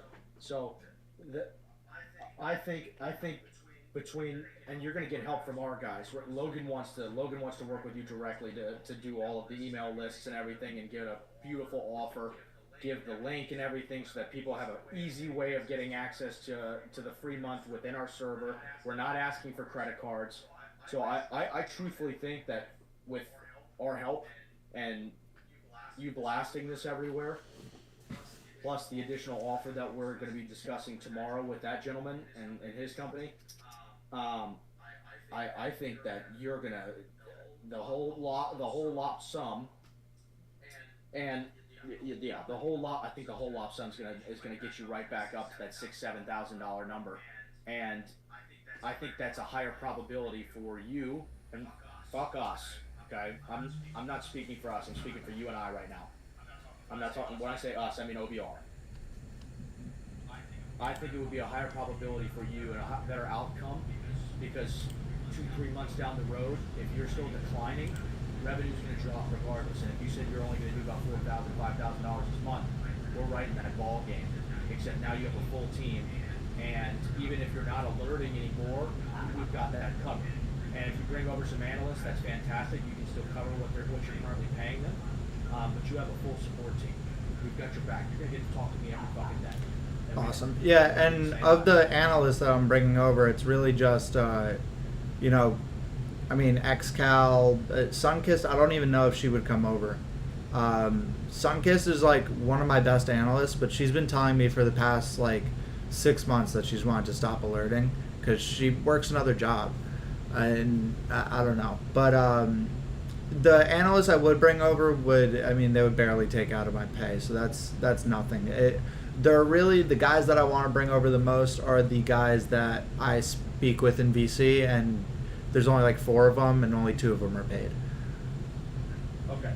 The only thing I will say is I run. So there's a trading stage which you can be in. That's Logan and Austin, and no one can speak in the trading stage. Just Logan and Austin. And then there's my live call that I open up at 8:30 in the morning, and I close. Well, I don't close it, but I leave at 12 o'clock, and that's open for discussion. I mean, I run it and I moderate it, quote unquote. Yeah, I would. That's open for I'd probably be in that one. I like conversation. I get bored during the day. Yep, same here, and I would love to talk to you, brother. I would love every second of it. And I think the primary reason why I came to them and I was like, look, we got to provide a counter offer because Ethan's offering far more value than we're providing back to you. So it's not really a counter offer. I just want to reanalyze what it is that we want to offer. I think it's funny that both sides are negotiating for the other side. Like, you guys are like, we need to give them a better offer, and I'm like, I need to give them a more reasonable offer. Well, no, so you don't need to worry about that because we're going to help with your marketing, and I know you'll be marketing, and I know you'll be pushing this out. So I believe it will help you tremendously. And again, I just want to make sure you're getting up to that number. And part of getting up to that number, obviously, would be bringing in new members outside of the 100 that you transfer over that are currently paying already. Yeah. So, look, just so you know, I'm 75% on the yes side right now. There are very small factors telling me to say no. Most of what I'm thinking is telling me, Ethan, say yes. Let's get this fucking done with. Let's do it. Yeah. So I'm excited. I'm a little worried, but I'm excited. I'm gonna have a staff meeting this week too with all my staff, not only to talk about increased marketing efforts and increased activity and stuff like that, but also to just be like, all right, guys, if this does happen, don't take it as a surprise. Got it. Understood. Yeah. Is there any before I've got another question for you on a different conversation, but before I ask that, is there anything that I can do for you? Any information I can provide you? Anything I can do to make this more comfortable? No, look, you guys are great. It's what the main thing is like major point at the end of this entire thing is Ethan wants to come work at OBR. That's really, like, at the end of the day, I want to work with you guys. I don't want to be running a different business. Like, that's the entire thing. So at the end of the day, if I have to make some sacrifices to work with you guys, like, I'm going to do that. Just because it's the money to me and being comfortable, like, when I'm choosing which one I want more, being comfortable with where I'm working is a lot better than, okay, I'm making this amount of money, but I'm not comfortable. Understood. Yeah. Understood. Right. That's like being a lawyer for a firm you hate with work you hate versus doing something you love every single day and you never work a day. Exactly. I'm with them. That's how I live my life, and I know that's how you live yours. That's why we're very successful. Yep. Exactly. So, all right. Quick question for you. How's everything going on the fun side of the aisle? So far so good. Again, it's all slow moving. I mean, like, my dad's working his ass off, you know that, but hopefully we're getting, like, some of the whatever the convertible bonds, convertible debt, whatever it is. Supposedly we're getting some of those this week and next week. Not any of the major big ones, but some of the smaller ones. I'm hoping those come in this week. Because I just want to start trading, like actual fucking money again. So do I, and I don't. So your father and I disagreed on one thing in the entire meeting. I don't believe. I believe that we bottomed, and I'm pretty confident in that. Now, could be wrong. That's why it's a belief. It's not a hey, we bottomed. Like I don't say shit like that. I just don't do that. Yep. Not in the market.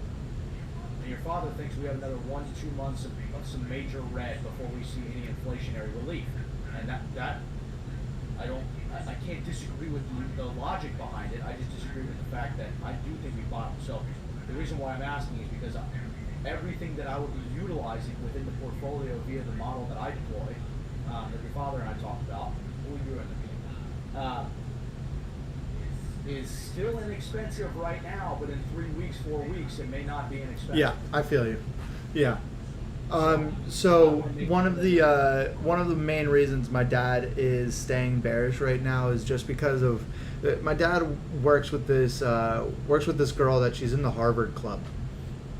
Do you know what the Harvard Club is? Depends on which club you're referring to. So the Harvard Club of Executive Individuals or something. It's basically like 300 of the highest IQ individuals in the United States. Out of Harvard? Yeah, well, out of Harvard, I think it's out of the Ivies.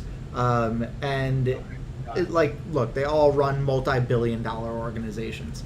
Like, they're fucking geniuses. So they had a meeting, and my dad's partner Tara, she basically said, so all these guys think that Silicon Valley is going to absolutely crash in September. Like, Silicon Valley will not have enough money to support their innovation because of the high rates. Because tech can't do anything when rates are so high. They can't do any research. The only companies that can are the companies that are sitting on cash on hand, which basically the only companies that can afford that are Apple and Microsoft, with the amount of cash that they carry. But the rest of them, they need the money, right? So basically Tara said that, like, she's expecting a major crash in tech in Silicon Valley in September. I told him I thought it was going to come sooner, but that's what he's, like, kind of holding on to. You know me, I play the price action. Right, understood. So that's the difference between you and I, right? Like, that's why a combination of you and I is just disgusting, right? Yeah.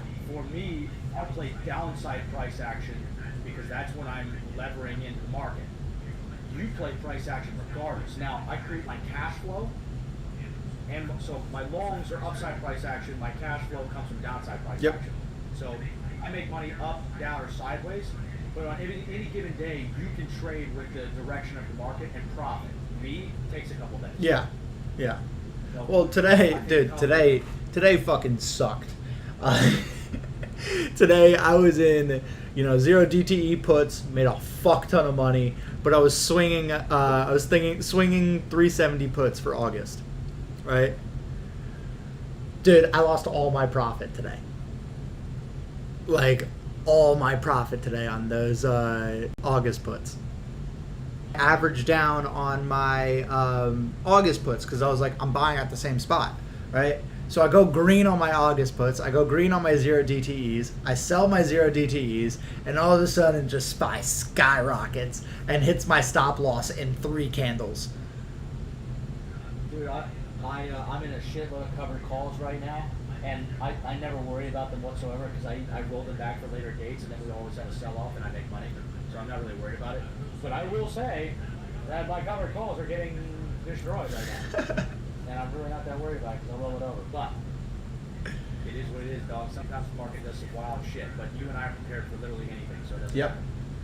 Right, so, okay, well, I'm glad to hear that about this week for the fun. That's awesome.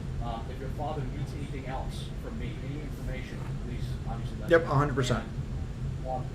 I will convey a little bit of what you and I spoke about today to the admin guys. If you need any information from us or anything, we are very much happy to do this. Do please, and as kind as you are, please do not worry about our side of the deal. We've made it very clear what it is that we would potentially be gaining from this, and we're more focused on you and your analysts.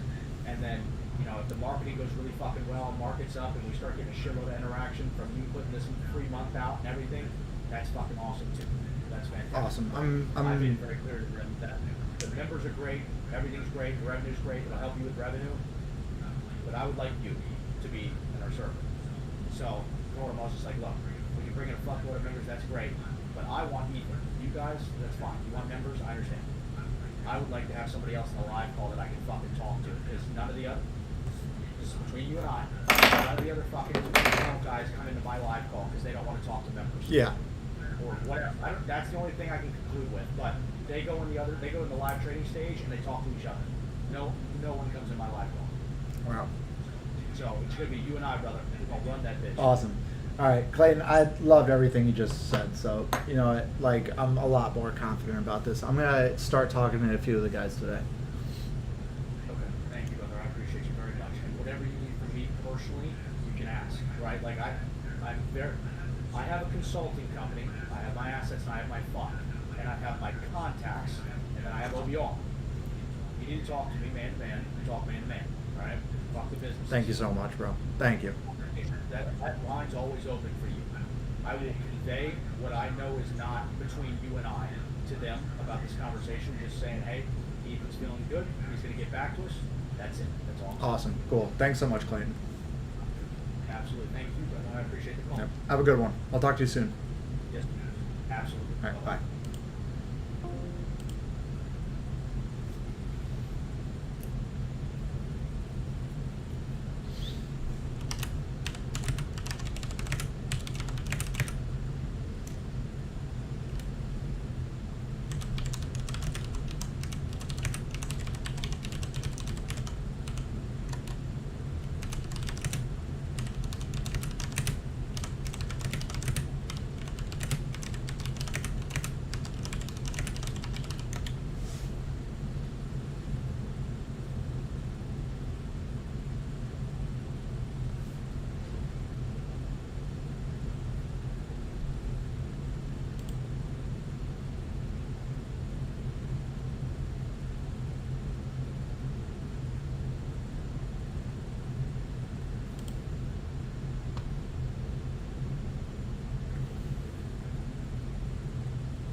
So, Dad, I wrote this in Snapchat today. Because I'm pissed. You know, I brought a bunch of guys in to increase growth, and you guys didn't do shit. Right? So I wrote, I'll be having, conversations with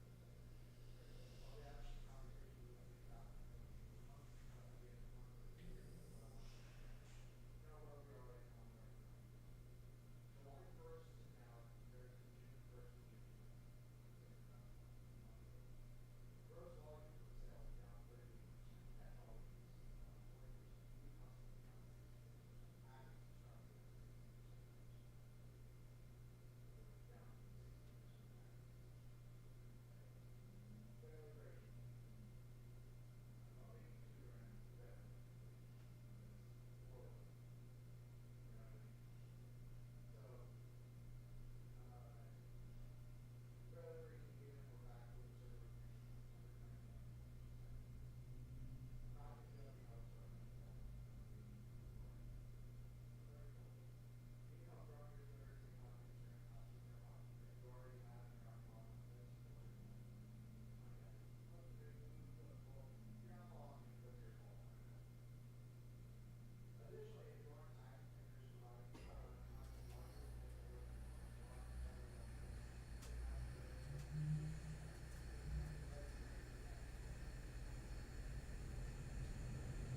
I think that's going to be we can let everybody hop in, and then we can.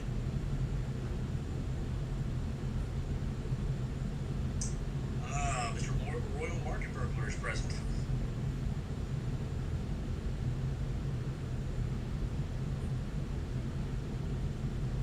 Hey, how are you, Cody? Ben? You guys hear me good? Yes, sir. Loud and clear. Hey guys, how we doing? How we doing, gentlemen? Good, Ethan. Good. Ooh, I just got an Amazon package delivered. Okay. I guess I can kick this off. So, guys, we've got a big earnings for Tesla. I am not really confident that the street is going to want to provide. I don't think the outcome that they want is going to be bullish in regards to Tesla earnings. I think with everything that's been going on with Elon, and the public face, I don't think that they're very happy with it. And there's so many Tesla bears on the street. I'm thinking we're going to see a bad earnings. Now I know that they've had some delays. They've had some foreign country-based delays with their processing, manufacturing, etc. So that might play into effect. But I don't think the street wants this earnings to turn out great. And if we don't see that, we also have the FOMC next week and a crap load of tech earnings. I mean, we just have a potential spiral of fundamental catalysts coming up in the next week and a half. So, but this will probably start us off on the right foot or on the wrong foot. I'm curious what happens. I agree, Clay, and I think it's going to be very interesting to see what Tesla does. And I think that whatever it does is definitely going to kind of set a tone in the market in some kind of way. Now, I could be incorrect by saying that, as we do have a lot of other big significant earnings coming up soon. But Tesla, it's like a snake, man. It's coiled up right now. I'm looking at a 4-hour chart. You can even look more macro. It doesn't even matter what time frames you're looking at. It's just been consolidating quite nicely, very tightly, a little bit decoupled from the market here recently. So I think investors might be a little timid. Market participants, there's not a ton of volume in Tesla right now. Perhaps we can see that change towards the end of day. But yeah, I'm excited to see what happens. I'm wondering, speculating if this Twitter stuff is having could have an impact on how their stock moves. Obviously, it's not directly related to Tesla's company, but I think that we're so deeply tied with Elon Musk at this point that it's going to possibly influence the company's earnings and its performance. But we'll see. You said that they word on the street is that the earnings are going to be bad. They're expecting them to be bad. It's not that I think that they're going to set their expectations and they're going to make those estimates and expectations unattainable. Right. So it's kind of like the same thing we were talking about with like Netflix. Right. Yeah. No, absolutely. So I don't think the street. And I'm a Tesla bull. I'm an Elon bull. Have been for years. And I just do not at this very moment. Now, here's the other issue. Which broke my brain this past week. We had a Twitter space about bank earnings, and the banks just was bad across the board, except for Citibank, I think. It was bad across the board for the asset managers and the banks. And they still had a monster week. Unprecedented, in my opinion. So, okay, so you're just, yeah, okay. So all what I'm saying is that even if I just think this could be heavily manipulated, but even if Elon were to present bad earnings, if it plays in the same favor as the banks did, even though it's a different world, right? All the asset managers and the banks doing right. Well. It is a different world. Elon's EV company doing well. It's a completely different world and a completely different motive. Make that very clear. But if it follows the same narrative in that capacity, then even if Elon doesn't do well with earnings, Tesla doesn't do well with earnings, they'll go up. But I don't. Yeah. My head's going 70 different directions with all the outcomes and the reason for said outcomes. Absolutely. Well, we do have a few more speakers on here, and I'd love to hear from them. I see Kane Capital is up here. Welcome, my friend. Royal Market Burglar. Hello. Cody, my boy. What is good? Logan. I'd love to hear from you guys. Ben. What's going on as well? I definitely want to hear some more opinions on these Tesla earnings. So Yeah, I definitely think we're probably going to see a pullback on the earnings, at least in my opinion. Tesla did have its Shanghai factory shut down, so I think that could have a little bit of a pull on it.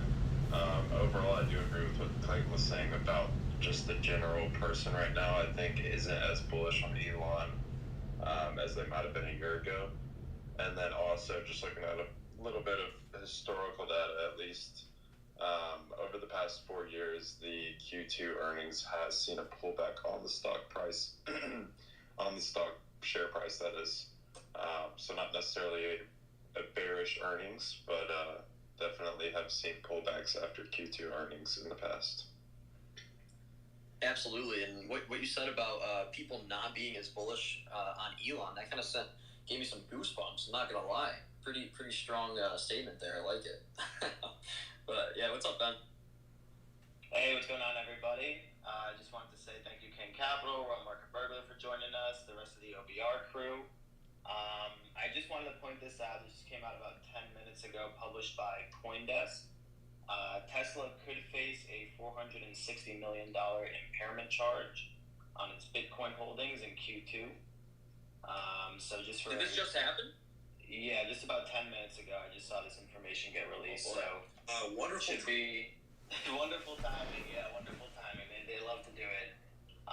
But on our note, I think that it's interesting that we're in an interesting spot, right? Earnings season is back. I said this before, but if you thought this week was a little bit exciting, next week we have about 50% of the S&P reporting on Q2. Nonetheless, there are obviously lower estimates on Tesla. To pull just a little bit off of some numbers, we're looking at about an EPS of 1.81 compared to, I want to say it was 1.9 and some change in the last quarter. They're looking for revenue to be down, and they're looking for free cash flow to be down from $2 billion to about $540 million. I'm seeing current whispers around 1.63 EPS, which would be a pretty bad miss. But like Clayton mentioned before, honestly, I think we can never really equate a hit or a miss on earnings to price action. And if the market views Tesla as undervalued, then market participants will they'll dip their feet in. I personally think that Tesla is ready for a move, both technically and fundamentally. I mean, we've been consolidating for quite a bit now. If my trading view would load, I'd be able to, we've been consolidating since the beginning of May. And Tesla, we know, out of consolidation, likes to make big-ass moves, for lack of a better word.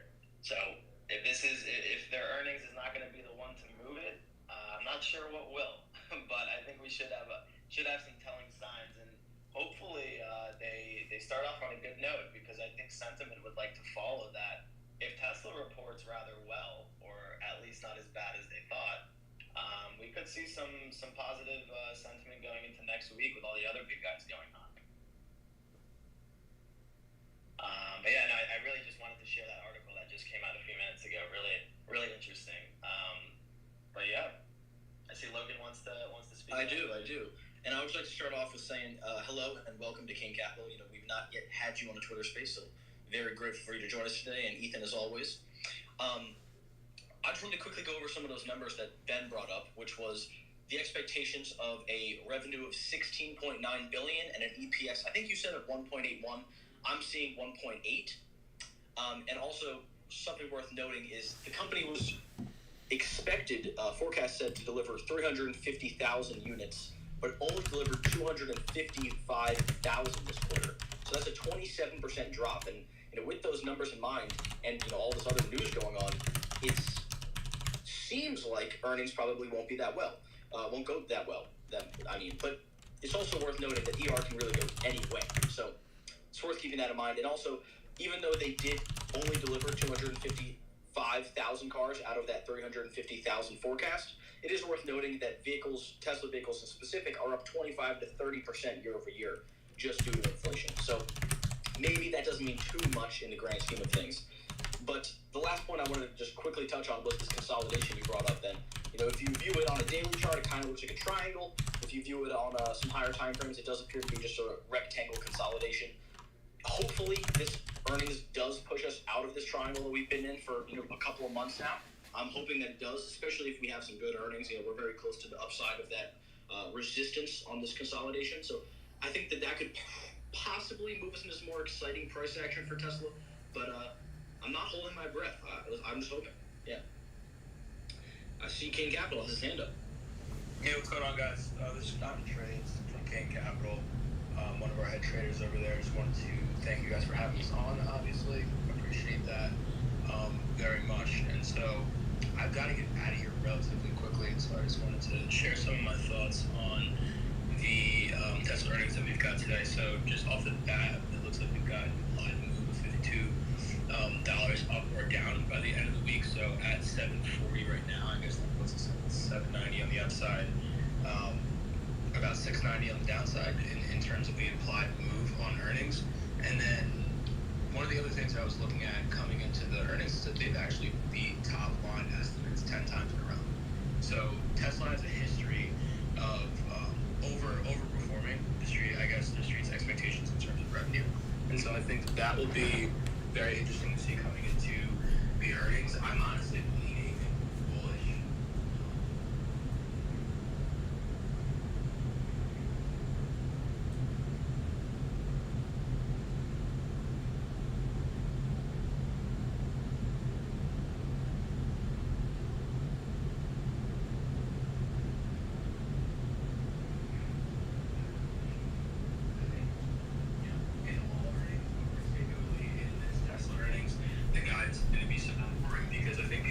Exactly how Elon's dealings with Twitter and sort of, it looks like he's been really busy at Tesla, and I think that it'll be interesting to see how it's going to affect the future of the next couple of quarters for Tesla. And so I think that's what people will be looking for, and what a lot of it will be predicated on, a lot of the reaction rather will be predicated on is based off of what the forward guidance looks like for Tesla after they give their numbers. I am expecting them to beat again. Just because they do have such a history of doing that, in terms of probability, I think that we could definitely see a push higher. I think that there's more room, I guess, for an upside surprise than a downside surprise in these numbers coming out today after the bell. So I'll be watching closely. I'm not going to play anything into earnings. I know that a lot of our guys don't really do that, so I don't expect anybody will. But for me, I think one of the best possible trades will be tomorrow if the reaction is underwhelming. So that $52 up or down the implied move. If we get a little bit less than that, watching the IV get crushed and then playing the momentum in whatever way, I think would be a pretty decent strategy, because I know that there's going to be some people gambling on way out of the money calls, way out of the money puts. If we open up sort of in a range, relatively close to where we closed, a lot of those will get slanted to the open, and we'll be able to sort of scoop some up for cheap and play whatever direction we want to see. So that's probably how I'll play going into tomorrow. Yeah, awesome, man. I love all that. It'll be interesting to see if Tesla ends up making this I believe it's 7.7% expected move. So yeah, I mean, it wouldn't surprise me if we did just see an IV crush. We just stayed in this range that we're in. Not one bit. But yeah, wonderful. So earnings should be coming out, and you guys can hear me okay, correctly? I know that there's some problems. Yeah, you're good. Yeah. Okay, good. We should get earnings, I believe, a little bit after the bell. Perhaps we'll get them at 4:30. I don't know. Tesla might wait a little longer. I'm not too sure. But time is ticking, folks. Time is ticking. What's up? I just wanted to add to Logan's point. So, Logan, you said they are reporting about $250,000 in sales, and not in sales, sorry, in vehicles. Yeah, 255. Interesting. Yeah, I think that right now, despite the setbacks in Shanghai, they should be on pace to surpass 1 million. In 2021, let me get an exact number here. They delivered 936 million, and so far in 2022, all numbers, remaining as they are right now, we are at about 564.8 million.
excited too, and not to go off topic, if I'm not mistaken, I kind of giggled when you said that. Aren't there people that ordered like Roadsters like 5-6 years ago or something like that?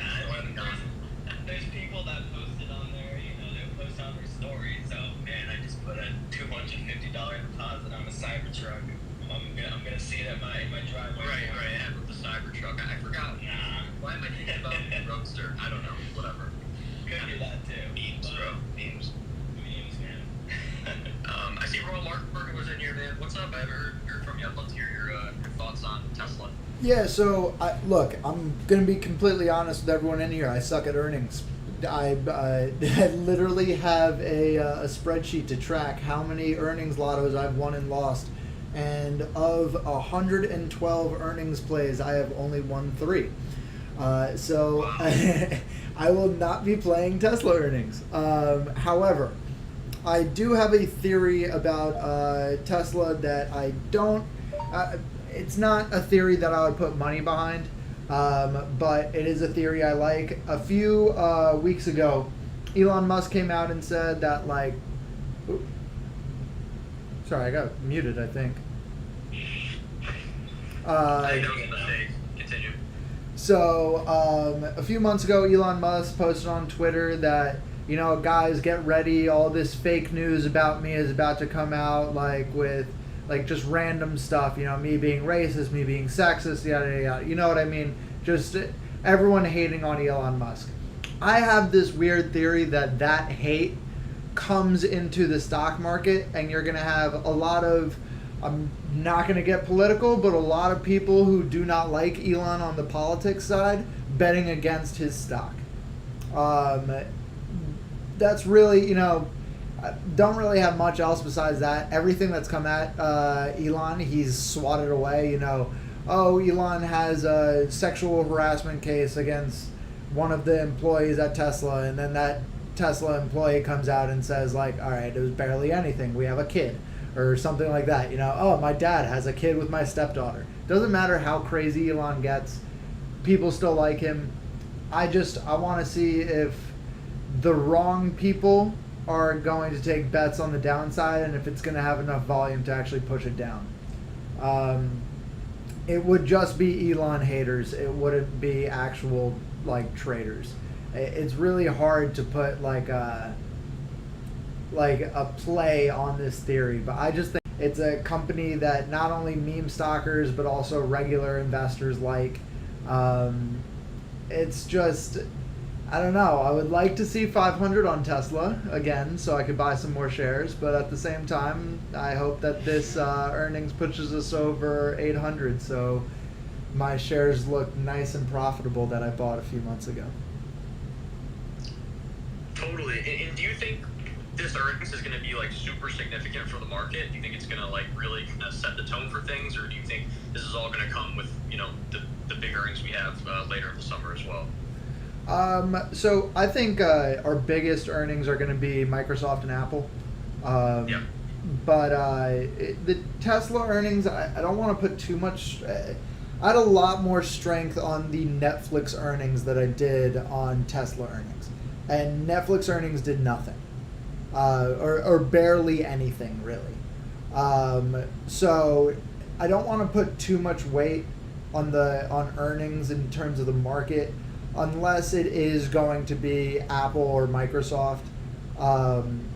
With Tesla, if it does drop, I don't see the market following much. It probably will follow because it's such a large cap, but I don't see it being anything super dramatic. Yeah, absolutely. Cool. I'm excited to see what happens. Again, it's all speculation, but it's good to hear everybody's opinions. Really quickly, also, I think that when you have Tesla earnings in particular, there's not many comparable companies to Tesla out there, right? Obviously, we can compare them to car companies, but they're not necessarily the same as, I don't know if you guys have ever heard Elon basically, he did it a month ago, I want to say, on, some podcast. He broke down, why they're just so different from a lot of the other car companies. They own a lot of their infrastructure and all that. So those are really the closest comps, and then a lot of the tech companies, SaaS companies, they're not really that either. It's kind of like a blended mix, and so I don't really see any direct sympathies or sectors outside of obviously automotive that would really take a fat hit reported really bad numbers or something like that, as opposed to like Apple or Microsoft, where they're leaders in their industry and their specific businesses that kind of reach out and branch out to a lot of other sectors as well. So when Apple reports bad numbers, you'll see not only you'll see like the large cap tech names, also communications names trade down. Tesla, I feel like, is a little bit different in that sense that they don't really have a really close comp, and so they can a lot of times report numbers have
Murder myself with full body.